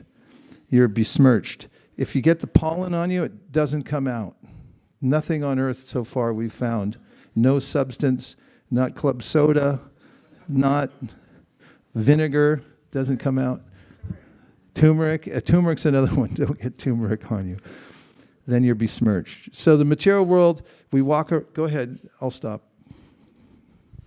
Besmirch is a verb which means damage the reputation of someone or something in the opinion of others. Poquito más, por favor. So it's literally to make something dirty or discolored. Ew. Yeah. So if we walk around the world and we have this sense that this is for me, then we get discolored, we feel dirty, we feel burdened, actually. We're carrying a huge burden because we're carrying something that doesn't belong to us. So the mentality, the attitude is what counts. So if you're working and you think, I'm offering this to the Supreme, and that goes for any duty that we do. Even in devotional service, you may be offering artik and thinking, look at me, look at me, look at me, look at me. And then Krishna's standing right there, and you think, oh yeah, right, Krishna, not me. And it's like, look at the way I wear my chadar. Whoa. Or kirtan, you can be singing Hare Krishna and thinking that God gave me such a voice. I mean, come on. This is way better than Badahari, I mean. And then the sound vibration is besmirched. In fact, that's one of the points that Sanatana Goswami makes in that verse. A Vaishnava, what is it? A Vaishnava mukund girnam putam harikatamritam shavanam naiva kartavyam sarpo chishta yatapaya. He gives this metaphor that when you're doing straightforward devotional service, like reciting Srimad Bhagavatam, you're doing it for money. And you're thinking, like, what am I going to get out of this? Then what's normally pure, like milk from our cows at Bhakti Farms, which we just went to see on Thursday. We went on Thursday to see our two beautiful cows there. Malati and Gayatri. Malati, they're the cutest cows you've ever seen in your life. One's a Jersey, smaller, with lotus eyes, and the other one is a brown Swiss. My favorite. Prabhupada loved brown Swiss cows, bigger. And their favorite pastime is eating. And they have the best diet anywhere. Even the scraps they get are from Whole Foods and things like that, organic section. So if you get milk from Gayatri or Malati, and I did get a little milk because Shamasundar was there, and he said, I drink milk at least a gallon a week. And I said, well, at least I could drink a little cup. And so I took the milk, and I felt enlivened, purified, such a nice, pure substance. And now, if you left that milk out, and a little snake came in from the barn, and then you kind of tasted it with its fangs, and then the next day you drank it, and then there's a little bit of poison in it. And so there's a way in which, even if you're doing straightforward devotional service, if your mentality is that this is for my own aggrandizement, or I'm doing for money, even as you're speaking, people are not getting the benefit. The speaker has to be qualified. And we also have to be qualified with this mood of, I'm offering everything to Krishna. It's not for me. It's for his glorification. So someone may work out in the world in a far-flung place. What's the most far-flung place you can think of in America without insulting anybody? Huh? Indiana? Okay. So let's say you live in Indiana, which is a fine state. I've been through it many times, and I love the people there. But it's far away from the beaten path. And then you're working, and you're far away, but then you're thinking, I wish I was there. I wish I was with the devotees. Then which is better, that or the person who's in the temple and is thinking, oh, I'd like to be at a casino somewhere. I really want to go gambling tonight. It's internal. So it's not the external location, although that helps a lot. But it's how we develop ourselves internally, and that's what Krishna's saying in the Bhagavad Gita. He never told Arjuna, quit your job. He said, do your job, just change your attitude towards it. And when you do that, then everything else will be taken care of. Okay, I'll go quicker on the last few. Yeah. Prabhu already asked my question, so I'm good. Okay. Let's go to Vaikuntha Nayaka, who's waiting online, and then we have a couple more. Yes. Vukunta Nayaka, go first, please, all the way from Mysore. It's almost 9:40 at night. Hare Krishna. Hare Krishna. Maharaj, I was just appreciating how wonderful the sutras are, that actually just so succinct, so brief. You unpacked it, Om Namo Bhagavate Vasudeva. There is so much meaning to it. Right? Actually, I thought it is so wonderfully composed. I think Thomas Jefferson once said that actually the greatest talent is not using two words where one would have sufficed. Right. So I was thinking it's so brilliantly composed. It's like a sutra, so much information packed in it.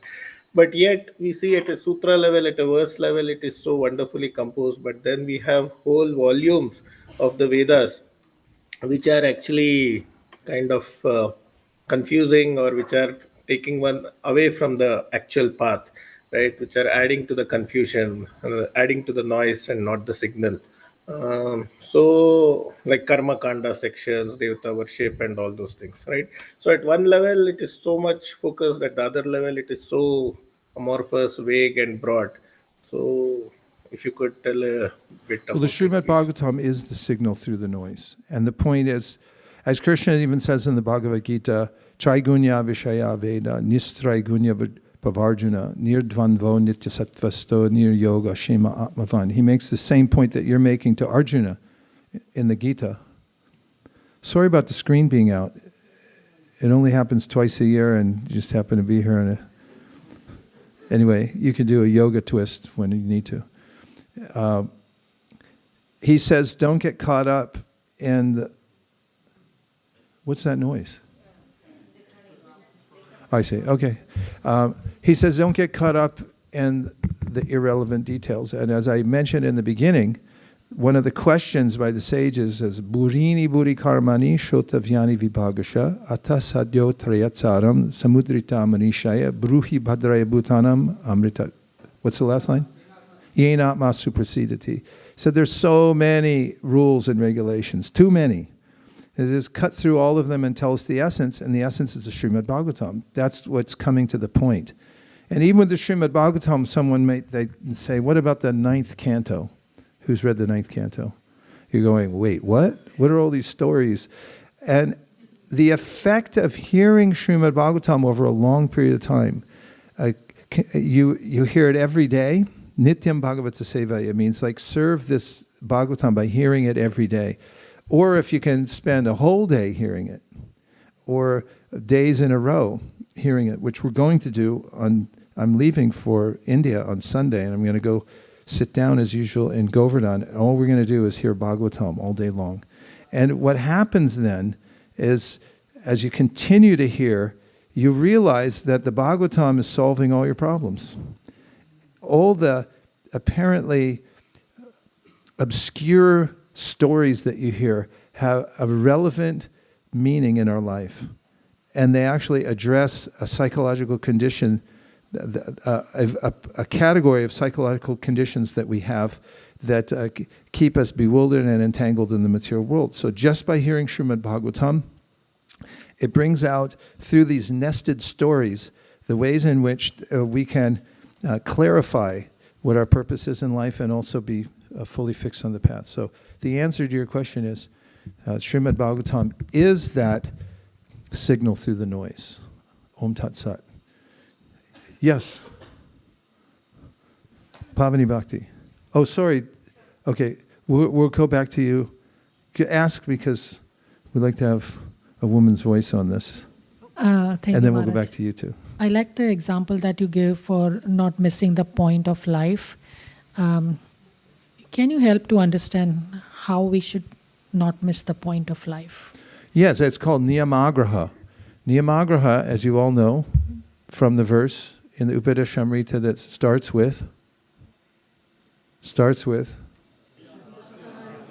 Atyahara Rayashascha Prajalpo Jana. Is it there? No, which is the verse? Yeah, Atyahara Prayashascha Prajalpo Niyamagraha. Niyamagraha, there it is. Niyamagraha means there's two ways that we can miss the point. So niyamagraha means that you lean into it, but you have no idea why you're doing it. This is business 101. When you start a corporation, everyone wants to know why you're doing this, right? Getting to why. Like, why are you starting this company? Because at a certain point, you're going to get tangled up in it. Everyone, as Guy Kawasaki said in his book, Art of the Start, frame or be framed. If you don't frame why you're doing something, then somebody else is going to come in and frame it for you and say, no, this is why we're doing it. It's like, all right. And the next thing, you're far afield from your intention. So first thing is niyamagraha. Don't just do it and then forget why you're doing it. Sometimes in any religious process, if someone does it out of cultural momentum, it's just because my parents did it, everybody else is doing it, it's not very meaningful, and sooner or later you'll fade away. But if you get a clear idea why I'm doing this, and then you do it, it's not niyamagraha, you're doing it purposefully and you understand the practice is meaningful to you because you feel the connection. And niyamagraha means that you allow yourself to fade away from the practice itself because the mind is tricky. And some days you feel that this is the best thing I ever did, and other days said, meh, maybe I'll just look at the internet all day long and eat a bag of whatever it is, Cheetos, the worst food on earth or something like, no offense, allegedly. So there's a way that we have to constantly, as we do in any practice, come back to the center. Why am I doing this? And also on the days when we don't feel like doing it, we have to do it anyway. And it's already, as I say, bite-sized. It's already prepared for us.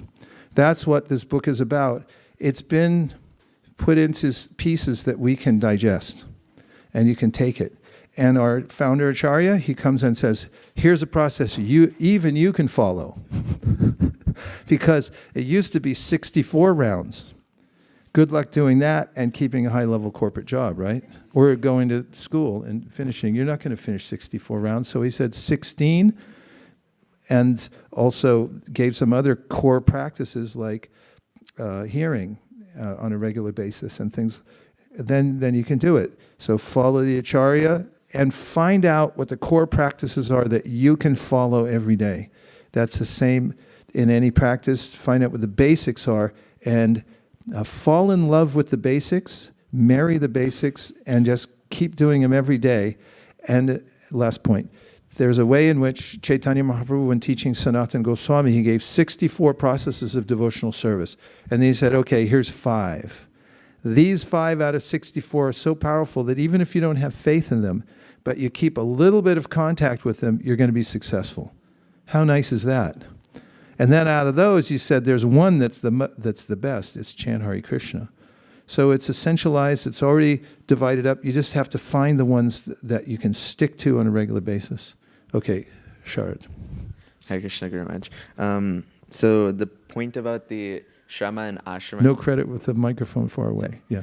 So the point about like the holy Dhamma, like finding a place for you to like focus without any wavering in like your devotion. Like I just had like a few verses that I thought of. So like from the Bhagavad Gita 2.41, Vyavasayatmika buddhi eke hakurunandana bahushaka hyanantashta buddhayo vyavasayinam. How like those who are resolute in determination, when they have like the faith in the Supreme, then they're able to focus their attention and get more. But like when you're like irresolute and you have like many branched like in your attention, then you can't like focus. So like even in the Brahma Samhita, like the point how Vaikuntha Nayak Prabhu was saying like how the Vedas, they're like there's so many parts of it, so like you can get really confused easily. So like how it's explained how Vedeshu durlabhama durlabhama atma bhakta. So when you focus on just thinking about Krishna and like you know who the goal of life is, then you're able to get Krishna really easily. But like through the Vedas and like Karmakanda, all the other processes, it's like harder. And like how about the Tato Brahma Jignasa, like it's important to ask questions. So like only when you ask those questions will you understand who the goal of life is. So like then you can understand that it's really easy through bhakti like to understand Krishna. And like another point was like keep the microphone close. Sure. So another point from the Atata Brahma Jignasa, how asking questions is important. So like for the past few weeks, it's in college, like I've been studying discrete math for my midterm, which I had day before yesterday. So you're not supposed to talk about it, right?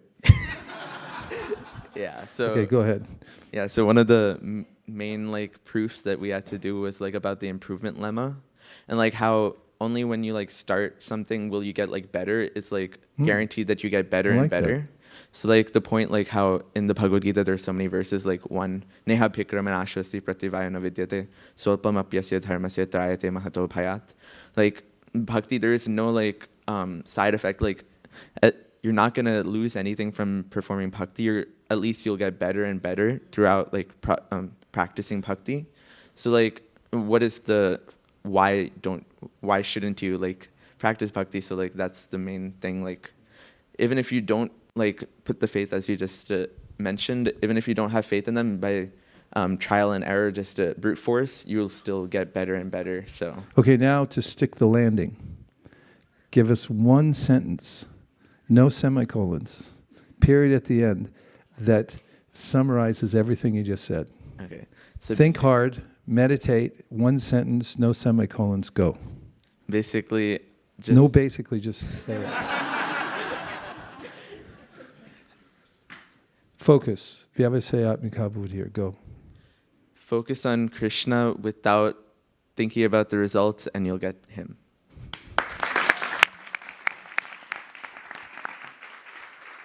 Discrete math ki jai. Thank you. I love the metaphor. Pass it right behind you. Well done. Hare Krishna Guru Maharaj, thank you for that wonderful class. Actually, my reflection was based on like don't miss the point. It was also mentioned by Mataji's question and your answer that really helped me deepen my understanding. So two things I wanted to reflect on. One was you mentioned don't miss the point and Shama.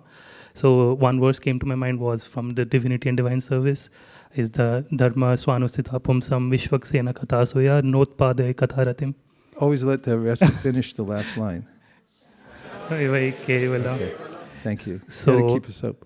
So if I miss the point where the Katha Ratim, the Ratim for Katha is, or the message is not getting in my heart, like it's not, I'm not being inspired, then everything becomes Shrama. So that's why I was thinking that how everything should be aligned so that there is Padam, Katha Ratim. Yes. And of course, in the beginning, we may struggle with the process. It's quite natural in any discipline that the beginning we become, first we're unconsciously incompetent, and then we become consciously incompetent. That hurts.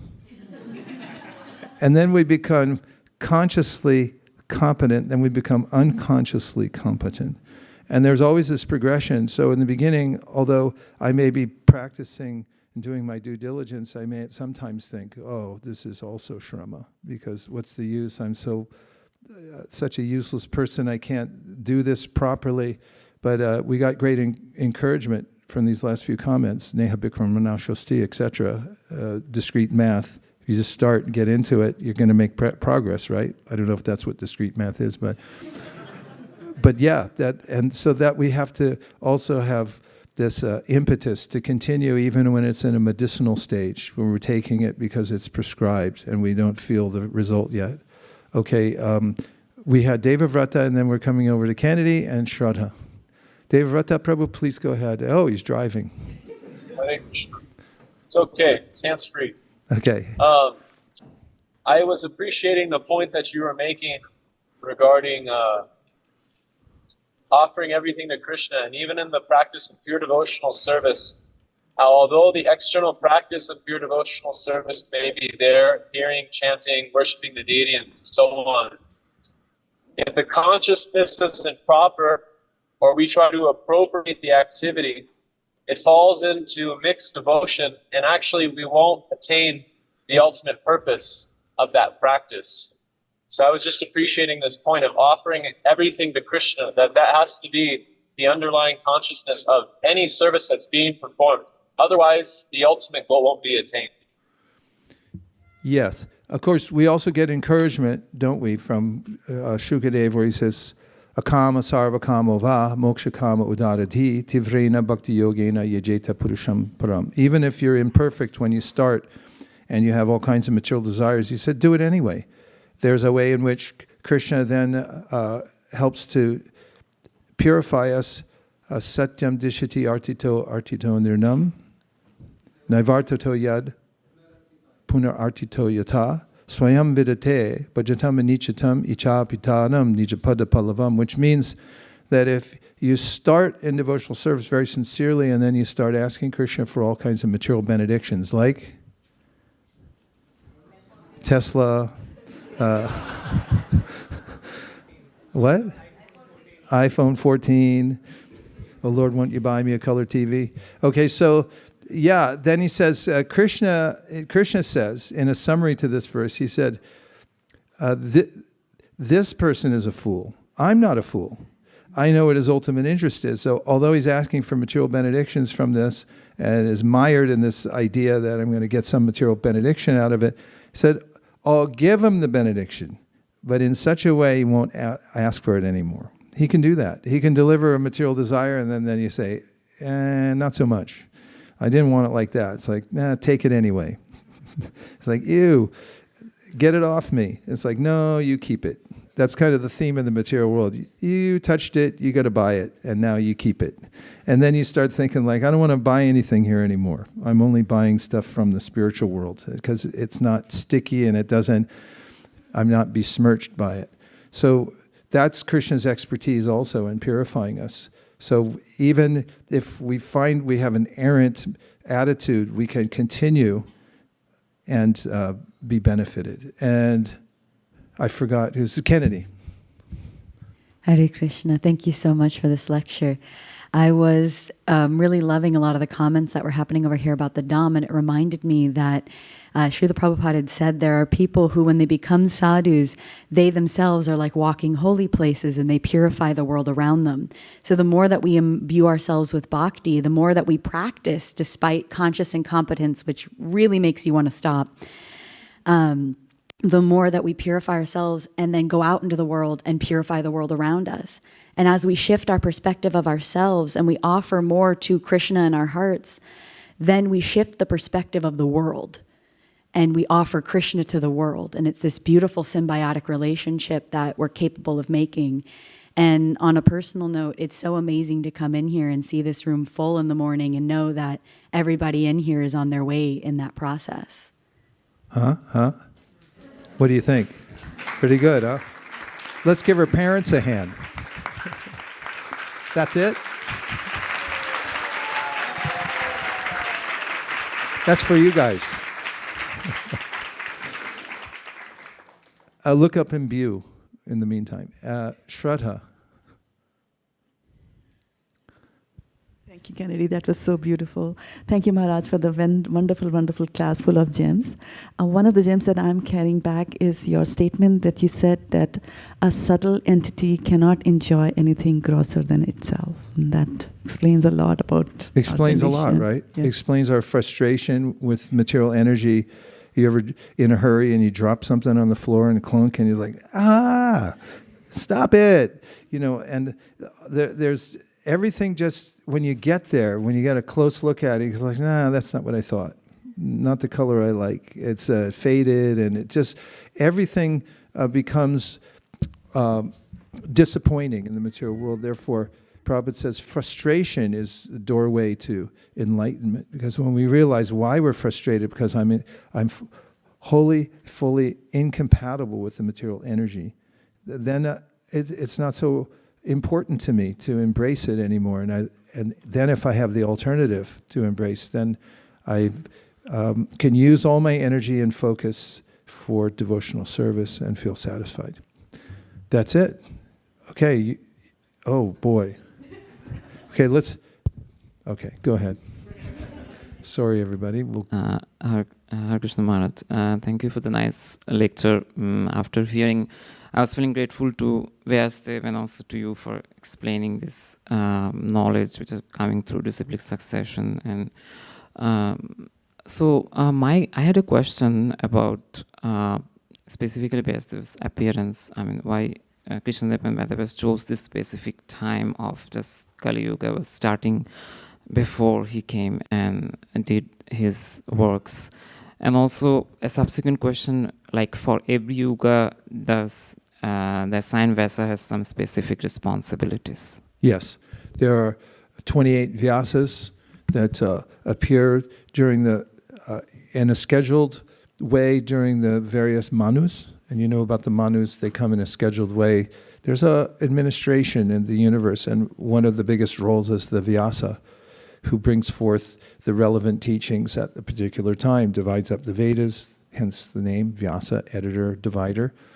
And the Vyasas are a post. Various empowered living entities take that post. In the current age, sometimes Krishna takes the post, and that's the case in the Kali-yuga, when Krishna Dvaipan of Vyasadeva is actually considered to be an incarnation of Krishna himself directly.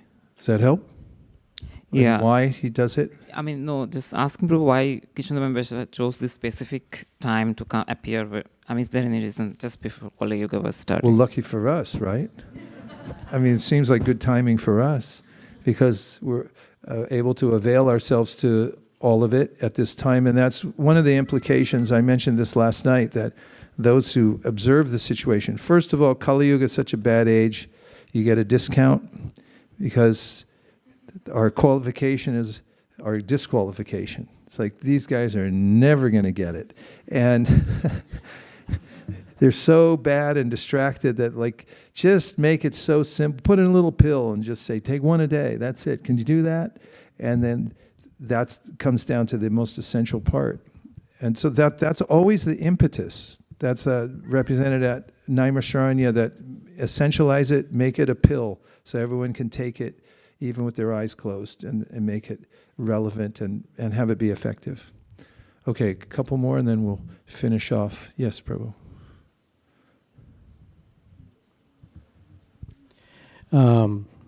What he was asking is just my guess. Maybe because he knew that Chaitanya Mahaprabhu will come, and so he wrote Bhagavatam. He did some prelude work so that, Mahaprabhu will then glorify Bhagavatam. I'm just guessing, I don't know, maybe.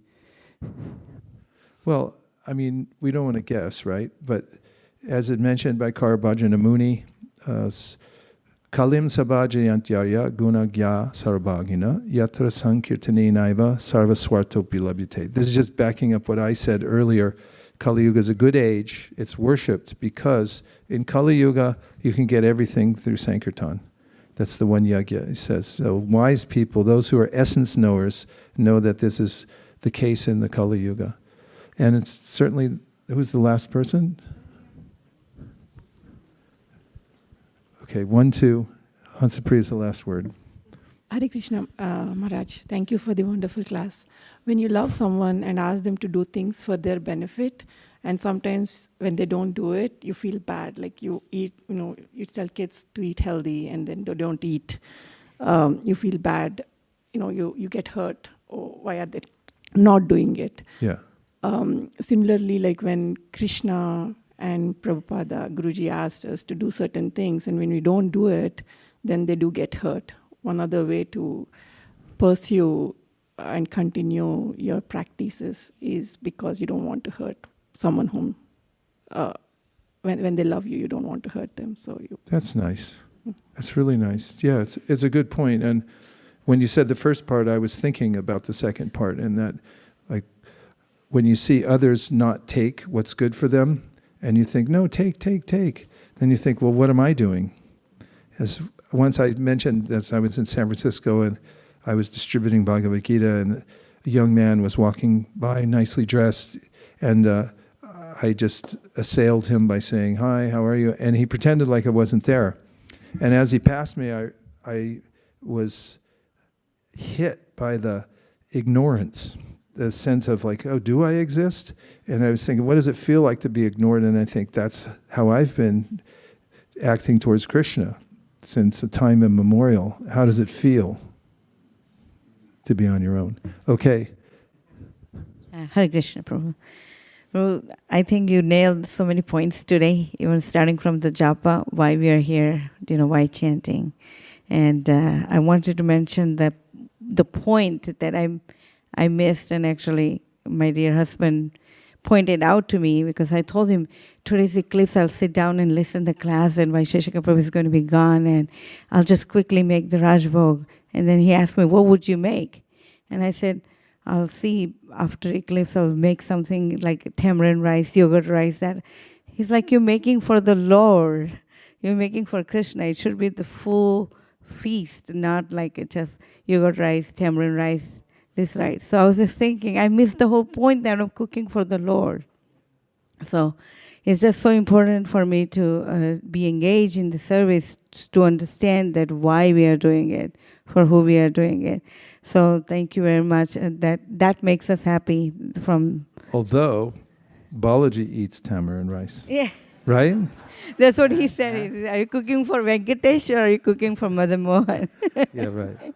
Nice point. Okay. Okay, last thing. Yes. Prabhu, also you mentioned in your point here that unconsciously incompetent, consciously incompetent, and then consciously competent, and then finally unconsciously competent. So when we come to the association of the devotees, sometimes you get carried away in just socializing way too much, and you forget that they are sadhus, they're Vaishnavas.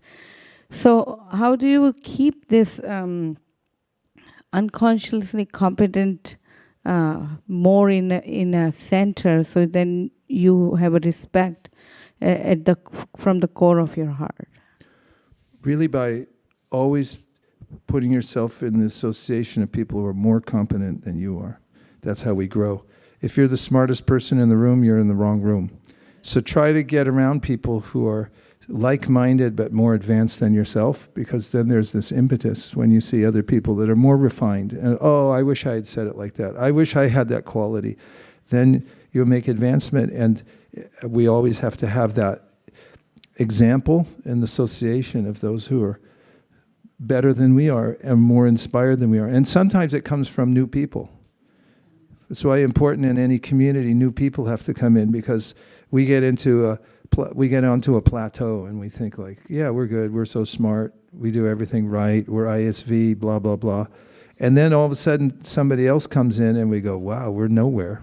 Look at this person. Maybe brand new, they just walked in the door and said, that's enthusiasm. And we realize and appreciate vicariously through them that there's a way in which I want to start over every day. I don't want to take anything for granted. Entitlement is the enemy of gratitude. And if we become entitled and we start thinking consciously or unconsciously that I've got it made now, I'm already at the top, then you're finished. In fact, that's what my Madanga teacher used to say. He said, as soon as you say you're finished, you're finished. So don't think like I'm finished now. I'm a finished product. Always think I've got so far to go. And even though the sense of unconscious competence is a phenomena, we should not succumb to that idea and think and not try to remember the fact that there's always more service. Always better service. That's our motto here, right? Doesn't matter what level we're at now, we can celebrate it, but we have to be looking for the next level of refinement. And what does imbue mean? For 50 points.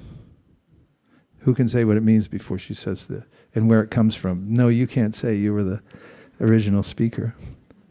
Anybody? Imbue. What language does it come from? Take the high percentage guess and just say Latin. And now let's hear what it means. Imbue is a verb which means to keep wet, to soak, saturate.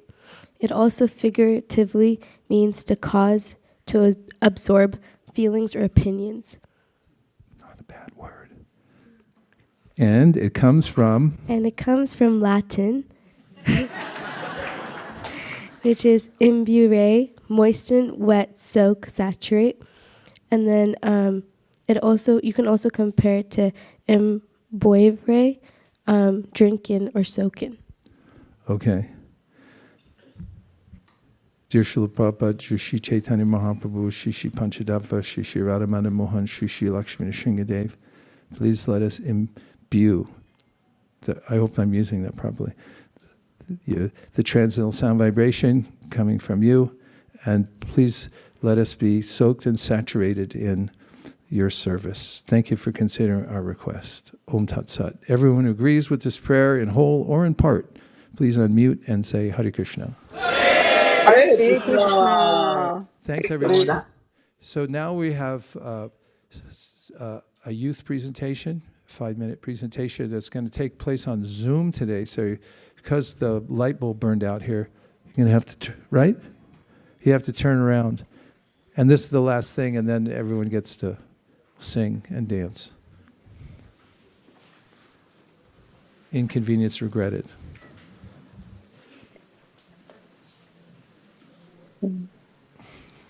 Hare Krishna Maharaj, Hare Krishna devotees. Thank you so much for this opportunity. So today's presentation will be done by Parantap. Parantap has been a student of Sunday school since he was born. He is a very steady and a very compassionate student and a devotee. So really looking forward to hearing from him. Parantap, over to you. And if you can share the slides, I think Krishangi Mataji. Krishangi Mataji is going to share the slides. Hare Krishna, Hare Krishna, Krishna Krishna, Hare Hare, Hare Rama, Hare Rama, Rama Rama. Hare Krishna Raseswari Mataji, we want the presenter just to come onto the screen and say few words. And once we start sharing the slides, we won't be able to see the presenter. So we just want to see his face first before we start sharing the slides. Hare Krishna. Hare Krishna.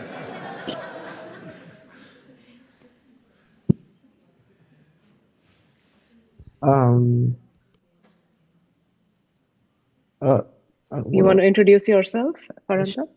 So my name is Parantap. I'm one of the students of Kaishwar currently, and I've been tasked with making a presentation about the topic, can God create a stone that he cannot lift? Which I find an interesting topic, so that's why I picked it. Yeah.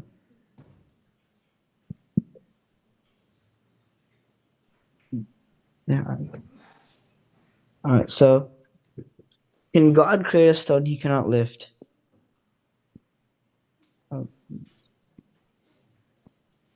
So to understand this, first let's look at what God can do. So an example of Krishna's feats is in the Govardhan story. So this is when Indra got mad and he was like, wait, Krishna's literally just a little kid. How come he's the Supreme Personality of Godhead? I think this is false. So he decided to test this theory out by sending a bunch of Samvartaka clouds to Vrindavan and storming Vrindavan. And what Krishna did was he lifted Govardhan Hill to save everyone. And usually little boys can't lift giant mountains on their little pinky finger. So this shows that it's an example of what Krishna can do. So in the Bhagavad Gita 10.8, Krishna says, Aham sarvasya prabhavo matta sarvam pravartate iti matva bhajante mam buddha bhava samanvita. In translation is, I am the source of all spiritual and material worlds. Everything emanates from me. The wise who perfectly know this engage in my devotional service and worship me with all their hearts. So this is a map of the Vedic universe described in the Srimad Bhagavatam. Krishna created all this, the earth, water, fire, air, and ether. And just as a software programmer can control his program and his creation, Krishna can manipulate the laws of the universe to his own will. As shown when he lifted Govardhan. Yeah, next. Next again. Right. So now we can look at why he does it. Why does he manipulate the laws of the universe in such a way?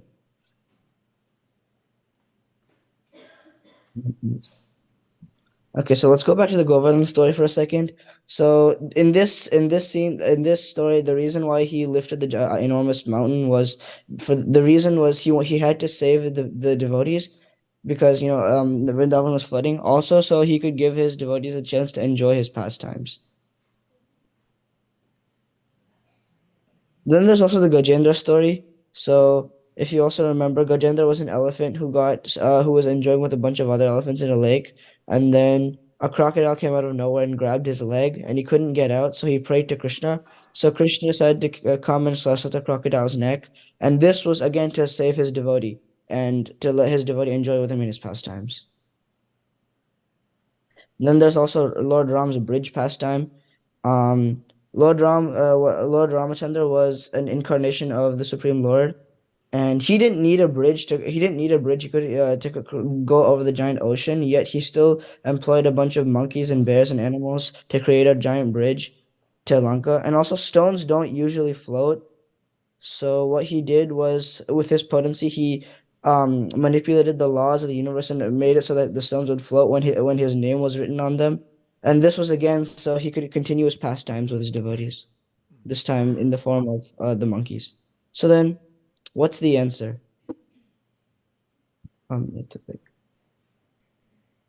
So now we know that God created the universe and he can manipulate it the way he wants.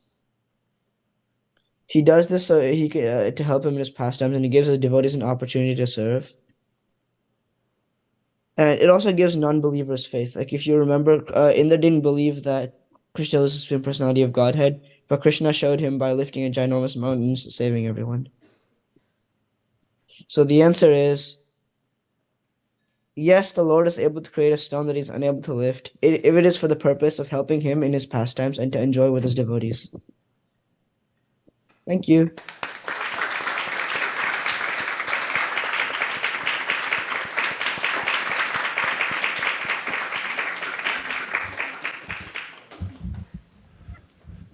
Thank you, Prantapa.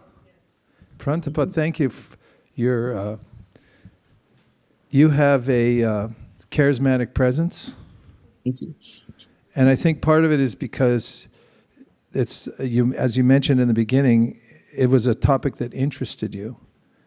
That was a part of the attraction of listening to your presentation, is because it was something that piqued your interest and you wanted to talk about it. That was nice, and it came out in the way that you presented it. I also liked that you essentialized the points at the end, and they seemed very natural to me and commonsensical. It wasn't a dry science explanation, but it was based on Krishna's feeling for his devotees, and that it facilitates his pastimes. Thank you very much for making the presentation, and we look forward to hearing many more from you. Hare Krishna.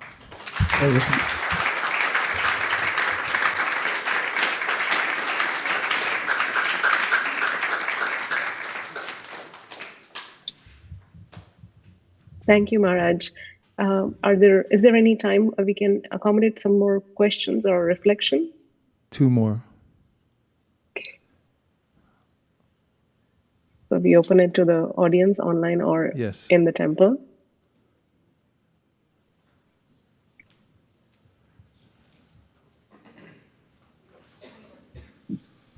Hare Krishna, thank you for the presentation.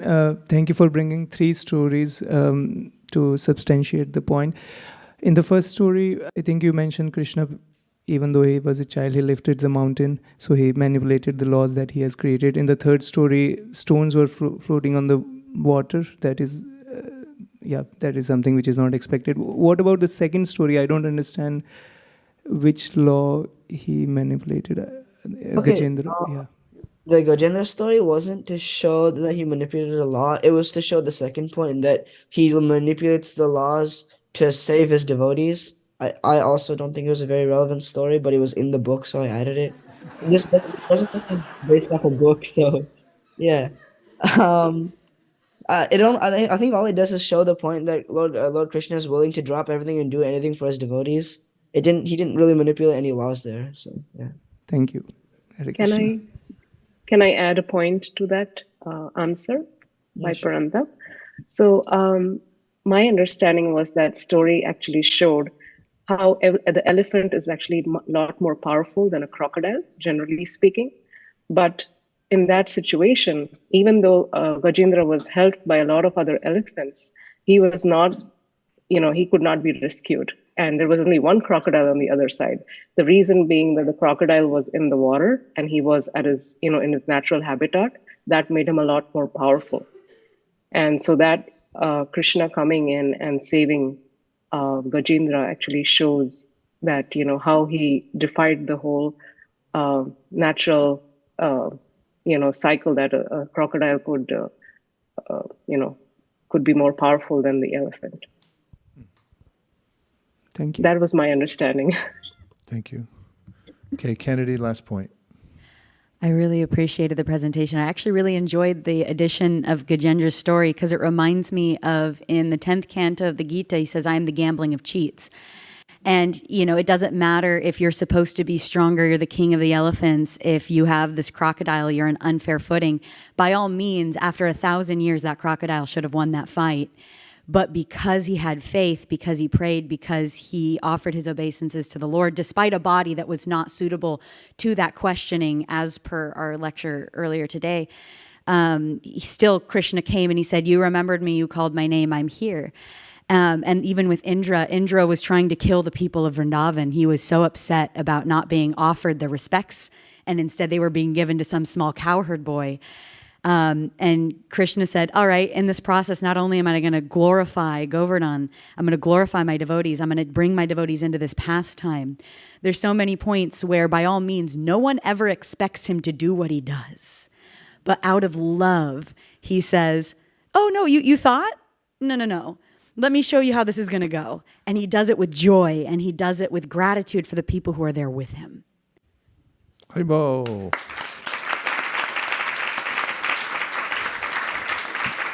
Now we have Guru Puja. So we're going to roll up all the seats. We're going to put away all the seats and roll up the rug, which may be a seat for some people. And then we'll assemble back for the Guru Puja. Thank you very much. His Grace Vaisesika Prabhu ki jai, Srila Prabhupada ki jai.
Again, our apologies for the inconvenience for screen being out. You have to face this way in order to see it if you don't know it already. Also, just after this, Rukmini Chandrika, who's a world-renowned author and artist, brought her new book today, which was just launched at Passages at Pier 1 or 2 or 3 or whatever it is down in San Francisco. Pier something. And that's a famous place for book launches.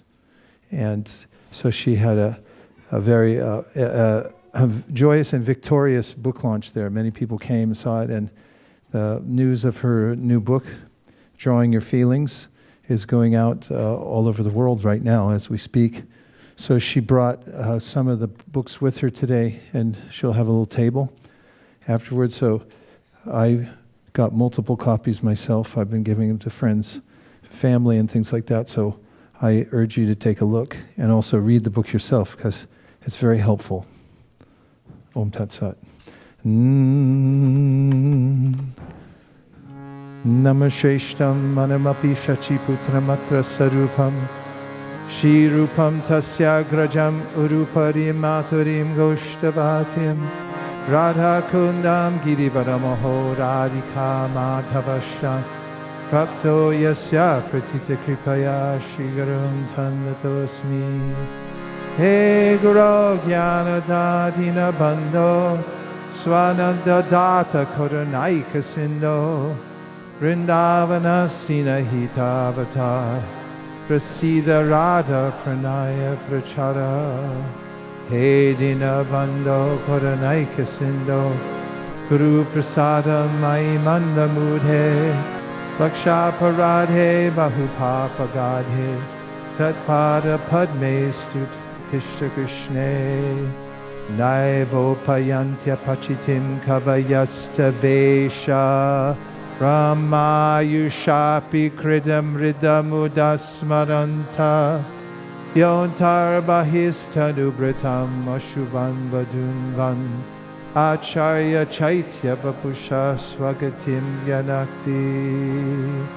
I bow down to the beautiful lotus feet of my spiritual master, by whose causeless mercy I have obtained the supreme holy name, the divine mantra, the service of Sachimata, the associate Srup Damodar, Rupa Goswami, and his older brother Sanatana Goswami, the supreme abode of Mathura, the blissful abode of Vrindavan, the divine Radha Kund and Govardhan Hill, and the desire within my heart for loving service to Shri Radhika and Madhava in Vrindavan.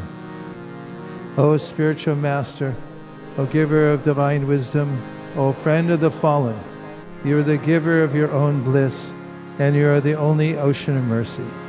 Although dwelling in Vrindavan, you have descended for the welfare of fallen souls like myself, and you are preaching the divine love of Radha for Krishna. Please be kind upon me. O friend of the lowly, O Gurudev, you are the only ocean of mercy. I am a dull fool and have committed hundreds of thousands of offenses. I have fallen into a dense myriad of sins. Therefore grace me with your mercy, so that my mind may be fixed on your lotus feet and on Krishna. O my Lord, transcendental poets and experts in spiritual science could not fully express their indebtedness to you, even if they were endowed with the prolonged lifetime of Brahma, for you appear in two features, externally as the Acharya, and internally as the Supersoul, to deliver the embodied living being by directing them how to come to you. The lotus feet of our spiritual master are the only way by which we can attain pure devotional service. I bow to his lotus feet with great awe and reverence. By his grace, one can cross the ocean of material suffering and obtain the mercy of Krishna. Our only wish is to have our consciousness purified by the words emanating from his lotus mouth. Attachment to his lotus feet is the perfection that fulfills all desires. He opens our darkened eyes and fills our hearts with transcendental knowledge. He is our Lord, birth after birth. From him ecstatic prema emanates. By him ignorance is destroyed. The Vedic scriptures sing of his character. Our spiritual master is the ocean of mercy, the friend of the poor, and the Lord and master of the devotees. O Master, be merciful unto us, give us shade of your lotus feet. Your fame is spread all over the world. Sri Guru Charana Padma Kevalabha Kahati Sadma.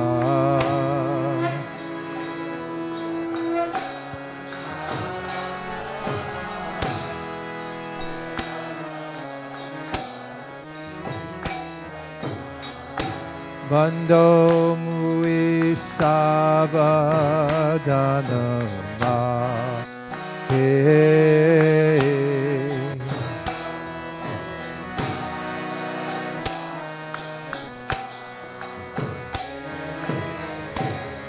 Jahara Sare Bhai Bhavato Viyajai.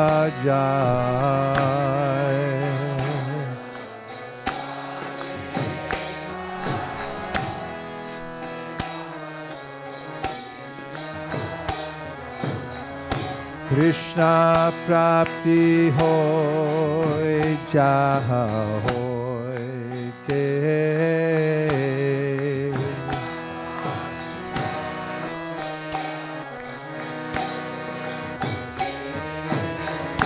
Krishna prapti hoy jaha hoy te.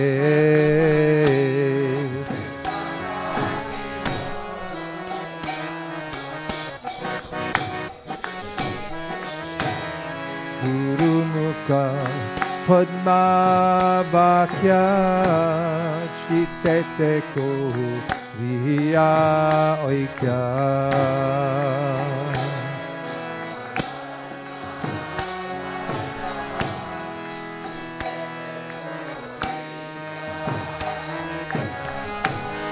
Guru Mukha Padma Vakya Chitete Ko Riya Oikya.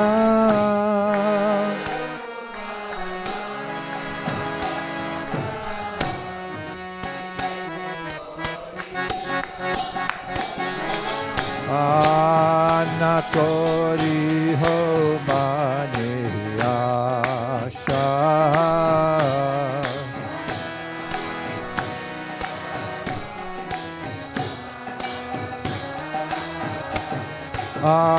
Anakori ho mane asha.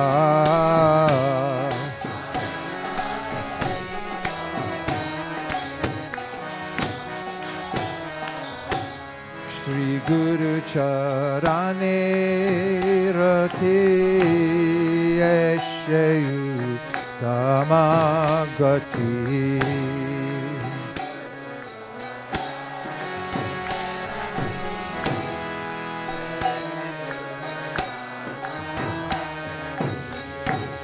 Sri Guru Charane Rate Eshayu Tamagate.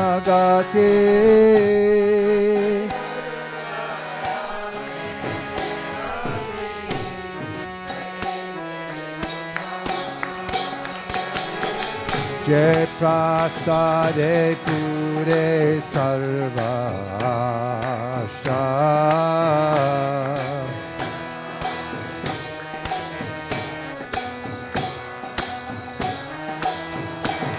Jai Prasade Pure Sarvasha.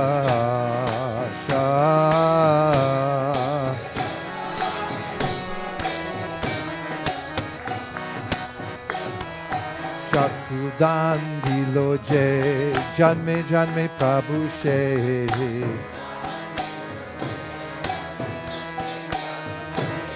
Divya Gyan Hride Prokashito.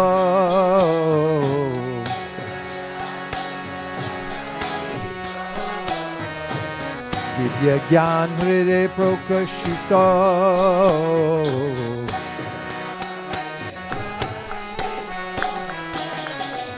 Prema bhakti jaha hoite avidya vinasa jate.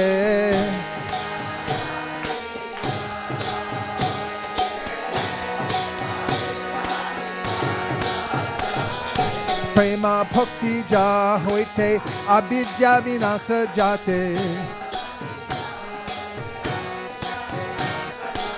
Virega jahara charito.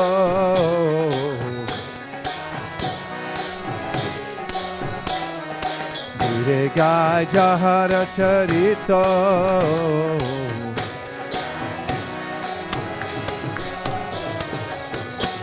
Shri Guru Karuna Sindhu Adama Janara Bandhu.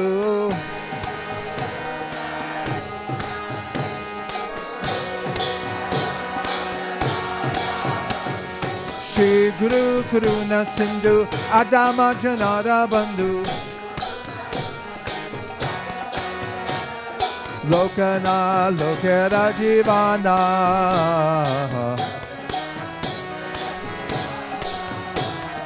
Lokana Lokera Jivana.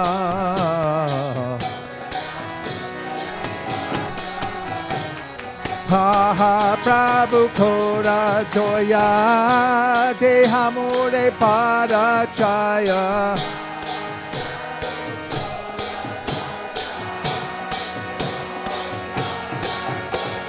Ha ha Prabhu Kora Joya Dehamore Parachaya. Ebe Jash Kushiki Bhuvana.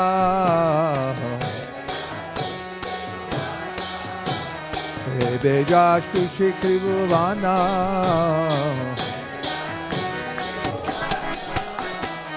Ha ha Prabhu Kora Doya Dehamore Parachaya.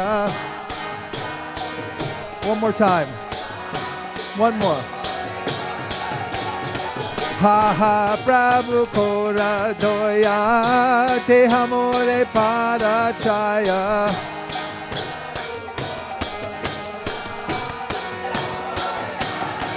Jaya Prabhupada, Prabhupada, Prabhupada, Jaya Prabhupada.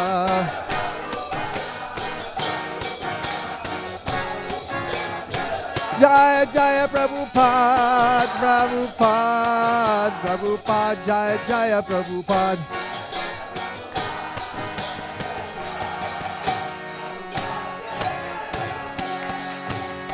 Namah Vishnupadaya Krishna Prestaya Bhutale Srimate Bhaktivedanta Swaminiti Namine Namah.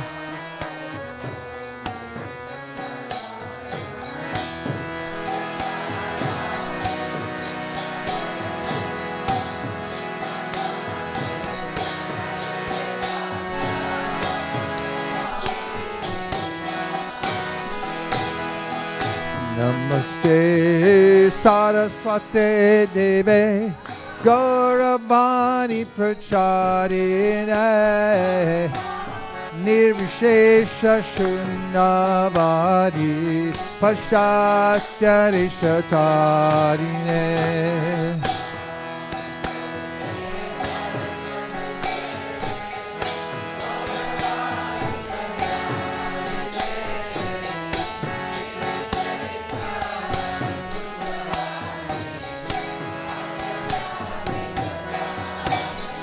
Jaya Shri Krishna Chaitanya Prabhu Nityananda Sri Advaita Gadadhar Shivasadi Gaur Bhakta Vrinda.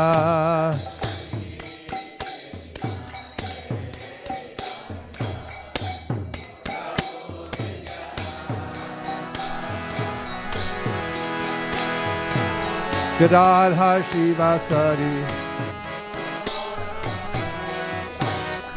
Jaya Shri Krishna Krishna Chaitanya Prabhu Nityananda Shri Advaita Gadadhar Shivasari Gaur Bhakta Vrinda.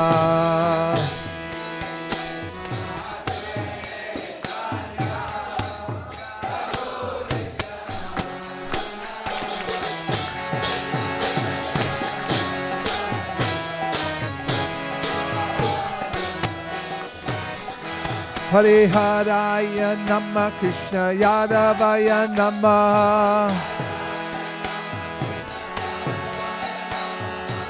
Yadavaya Madhavaya Keshavaya Namah Gopal Govinda Ram Sri Madhusudan Giridhari Gopinath Madan Mohan Shri Chaitanya Nityananda Sri Advaita Sita Hari Guru Vaishnava Bhagavata Gita Shri Rup Shri Sanatan Bhakta Raghunath Shri Jiva Gopala Bhakta Dasa Raghunath H.I. Gosar Kori Charanam Bandhan Jayate Vignanash Abhishta Puran H.I. Gosai Jar Muitar Das Tansabara Para Renu Mora Panchagras Tandara Charana Sebe Bhakta Sanibas Janame Janame Hoya Bila H.I. Gosai Jabe Braja Koilabas Radha Krishna Nitya Lila Koila Prakash. Get ready. One more time. Shri Shri Radha Krishna Nitya Lila Koila Prakash. Bolo Anande Bolo Hari Bhaja Vrindavan. Bolo Anande Bolo Hari Bhaja Vrindavan. Shri Guru Vaishnava Pade Majjamiyaman. Shri Guru Vaishnava Pad Padma Kori Ash. Hari Nam Sankirtan Kohe Narottamo Das. Hare Krishna, Hare Krishna, Krishna Krishna, Hare Hare, Hare Rama, Hare Rama, Rama Rama, Hare Hare.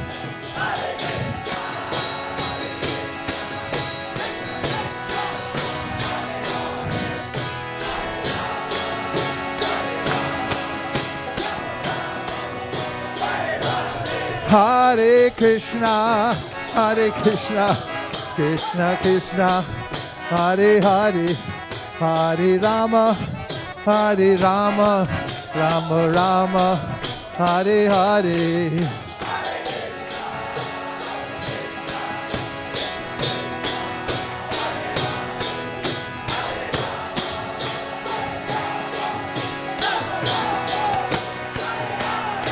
Hare Krishna, Hare Krishna, Krishna Krishna, Hare Hare, Hare Rama, Hare Rama, Rama Rama, Hare Hare.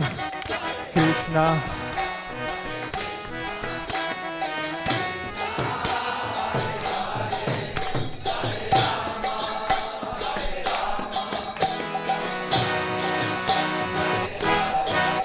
Hare Krishna, Hare Krishna, Krishna Krishna, Hare Hare, Hare Rama, Hare Rama, Rama Rama, Hare Hare, Krishna.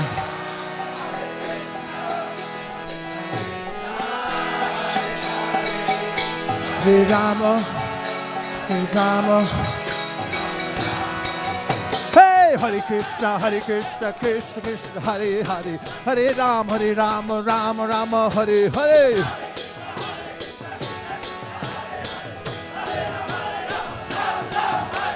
Hare Krishna, Krishna Krishna, Hare Hare, Hare Rama, Rama Rama, Hare Hare.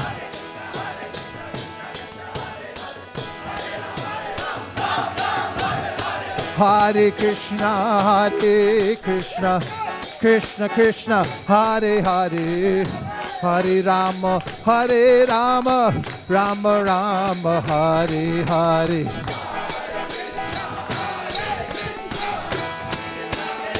We'll break it down.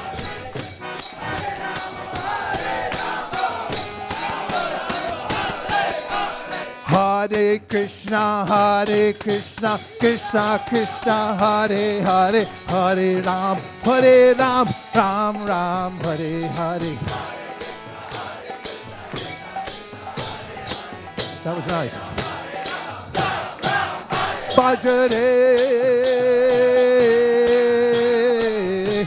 hey, Radha Govinda, Gopala Hare.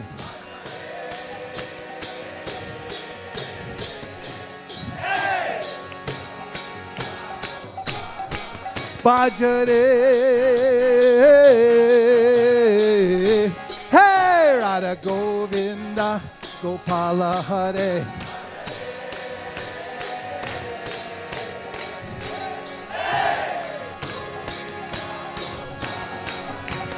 Radhe Govinda, Radhe Gopala, Radha Shama Sundar. Next. Radha Madan Mohan. Help. Radha Madhava. Radha Banke Bihari. Radha Banke Bihari. Radha Damodar. Radha Giridhari. Radha Gopunandana. Radha Gopinatha. Radha Natha. Radha Gopi Vallabha. Radha Kshirchor Gopinath. Radha Kirshor Gopinatha. Radha Kunja Bihari. Radha Kunja Bihari. Radha Nandinishvara. Gandharvika Giridhari. Radha Nila Madhava. La Madhava. Radha Parthasarthi. Radha Radhanatha. Radha Govinda. Radha Ras Bihari. There you go. Radha Govinda. Radha Shama Sundar. Radha Vrindavan Chandra. Yeah, Radha Vrindavan Chandra. Kishora Kishore. Rukmini Dwarkadish. Kishore Kishore Kishori.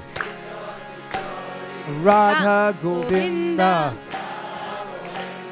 Radha Kala. There you go.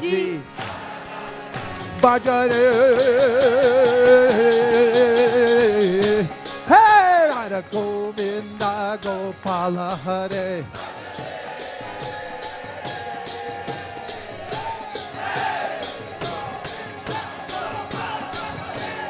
I say Shri Bhagavan ko mere barambar pranam hai. I say Shri Bhagavan ko ba pranam. I say Shri Jnana Shyama ko mere barambar pranam hai. Jnana Shyama ko pranam Hey, go Premanande! Nitai Gora Haribo, Haribo, Haribo, Gora Haribo.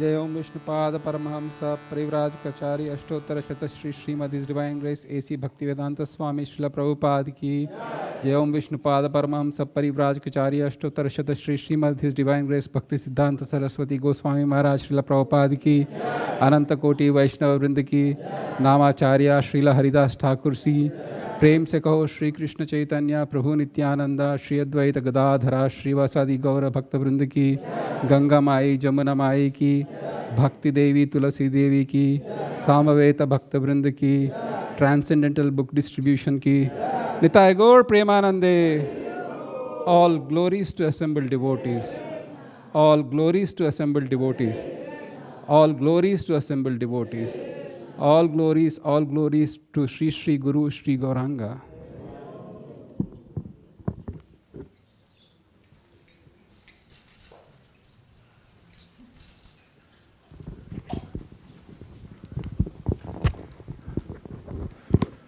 Now we have a brief announcement from our Bhakti community, sponsored by Drawing Your Feelings, available at the table outside for $19.99.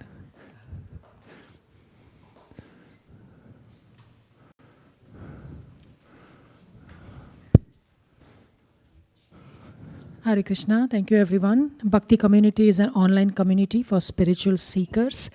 If you are a book distributor or if you are not a book distributor, if you have a newcomer that you think will benefit from a very good spiritual association, please introduce them to Bhakti community. Please go to bhakticommunity.com. There's a small form with just 4 fields. Just put their name in and our team will connect back with them. The team that connects back is called a buddies team, and we need a lot of help with the buddies, where the buddies take the newcomers on the journey towards the Bhakti community and also towards Bhakti. Vicky is our lead for doing trainings for the buddies. She's an expert buddy actually herself. So if anybody is interested to be a buddy, please reach out to Vicky.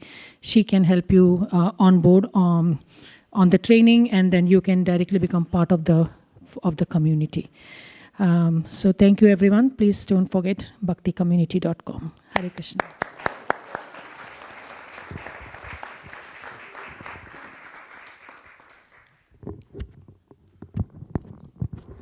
And now from Team ISV Sankirtan, Hare Malini Krishna. Devi Dasi. Hare Krishna. Hare Krishna.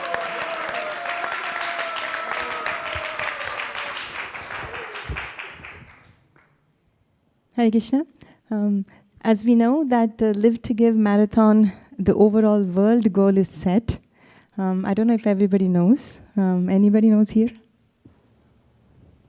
Okay, Mukharvinda Prabhu. It's 3 points. Sorry, that was my mistake when I told you. Because last year we did 2.4. We did 2.7 million this year. Okay. Sorry. Okay, 2.7 million.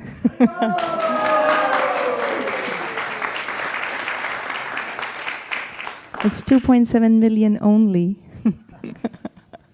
So which means that ISV also has to pitch in some small way. And we are still finalizing the actual goal, what we wanted to do.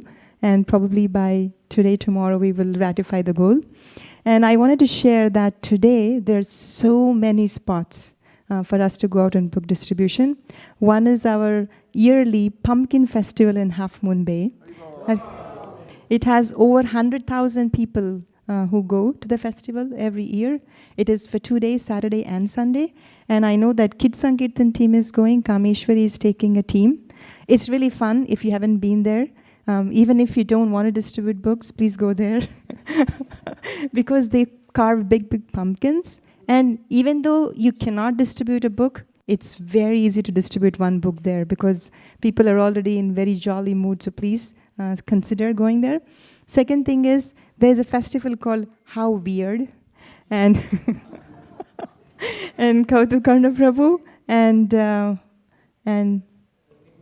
Nikunja Nayak Prabhu are going there to How Weird festival. It's going to be really weird, I think. And there's another festival. It is Oktoberfest.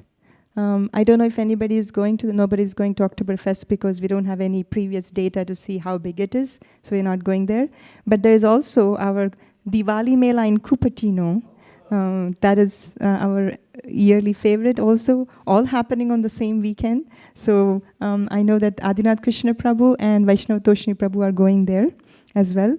And there are other spots which are on the Saturday, which is the India Cash and Carry in Cupertino, and there is one spot in Fremont as well that the devotees are going there.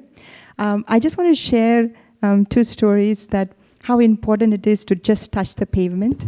Last week was the Vyasa Puja celebration. It was very busy and devotees were very tired. So I just thought, I can't go for book distribution today. It's really tiring. But if you know Achyuta Kumar Prabhu, he never misses a Sankirtan Saturday. And he sent a message saying, I will be there at the spot 3:30 p.m. So I thought, okay, since Prabhu is already going there, let me just touch the pavement and come back. So I went a little later. I went there about 6 o'clock in the evening. And I thought I'll just be there for 1 hour. I cannot spend more than 1 hour. And within 1 hour, I was able to distribute, or together we were able to distribute 5 Srimad Bhagavatam set. It usually...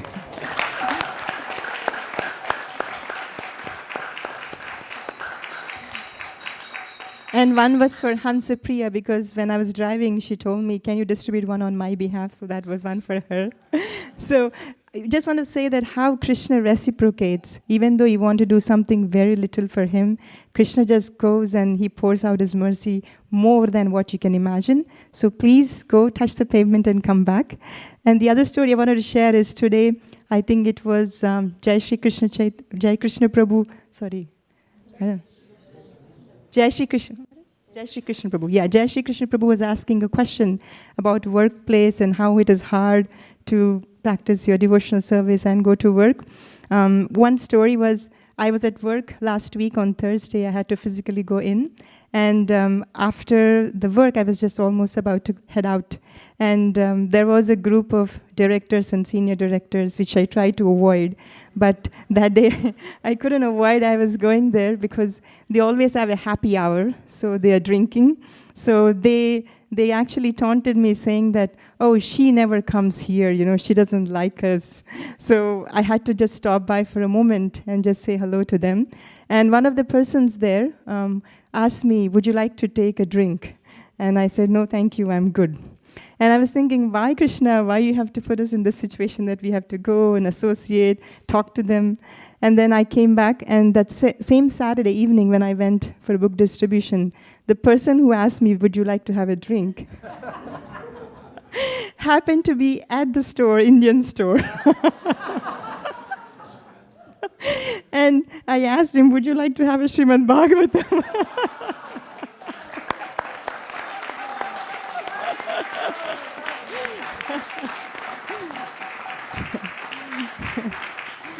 And I found out actually he's from Kakinada, which is on the bank of the Godavari, where Ramananda Rai is from. And I told him about all that things, and then he was very happy. He took a Srimad Bhagavatam. He said, can I donate something? And then I told him, yes, you can donate. And I connected him on Slack at office, and I said, thank you so much for taking this book. He said, thank you so much for the education. So we never know how we interact with people, how we end up the next time maybe taking Srimad Bhagavatam or something. But if you always have the desire that how can I serve, then Krishna makes an arrangement for all of us. So please do join one of the spots today. And please look out for the goals as well. We wanted to smash our goals also. So thank you so much. Hare Krishna. Oh, sorry. I sent a message on the Weekend Warriors also, but Nirakula Mataji sent a message that 101 is north is closed from Whipple to Holly. So if you're trying to go for book distribution in that area, please try to avoid that or take an alternate route so that you're not stuck in traffic. So please check out for the alternate routes. Thank you very much. Haribo.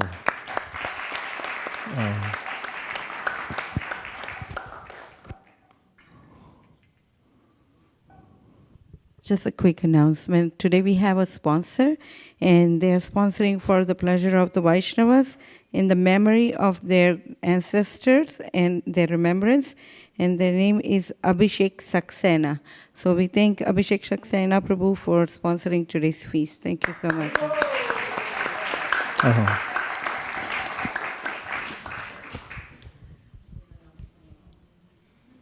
Hare Krishna. Today's prasadam was cooked by Hansa Priya Mataji and Sadhu Vrindavan. Wow. Where's Sadhu?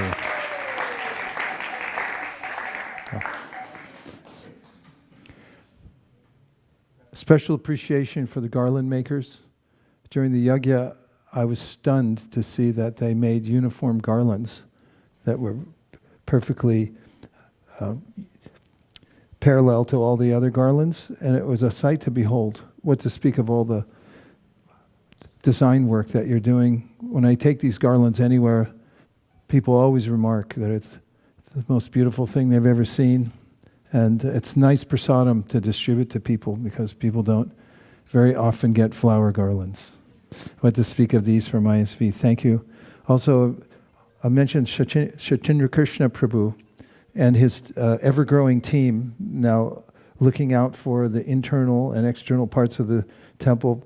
They're seeking all places that can be fixed, improved, and developed, and cleaned, and they're working round the clock to collect these places, and also the team members are joining under his direction to make sure everything gets done. Thank you very much.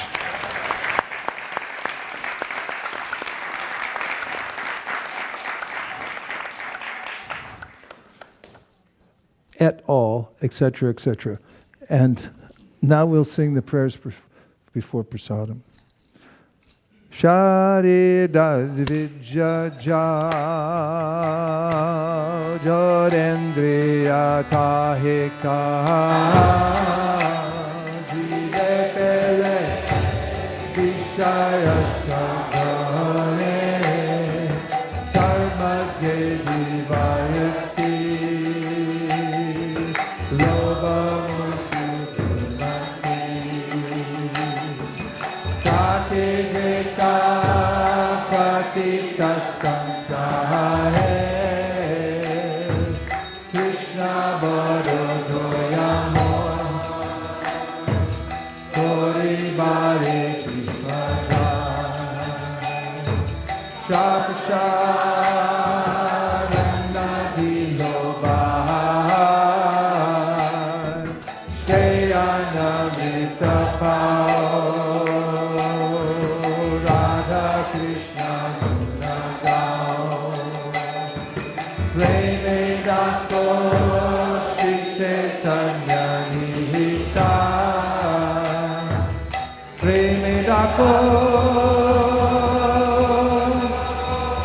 Chaitanya Nitai Mahasade Govinde Mahaprabhu Vaisare Sattapunyam Namdayan Vidyasonyam Jayate Vare Sarva Dukkanam Aniyam Sotadayate Satsanate Suryasi Uspaya Vishyate Swayato Vishyate Janga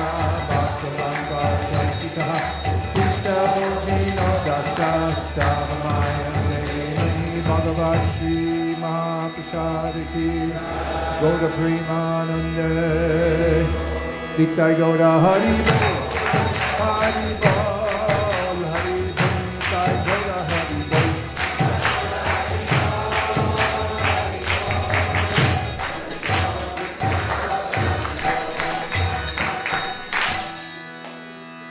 I'll be back and see you for the last part of Kartik. I plan on being back here the last week. I don't know, will I catch part of Kartik. The 19th, we'll be back in business. Does that include a weekend? Okay. So if I don't see you in the future, I'll see you in the pasture. Vanchakopalvishcha kripasindavevicha patitanam bhavnibhyo vaishnavebhyo namaha anantakoti vaishnavebhyo.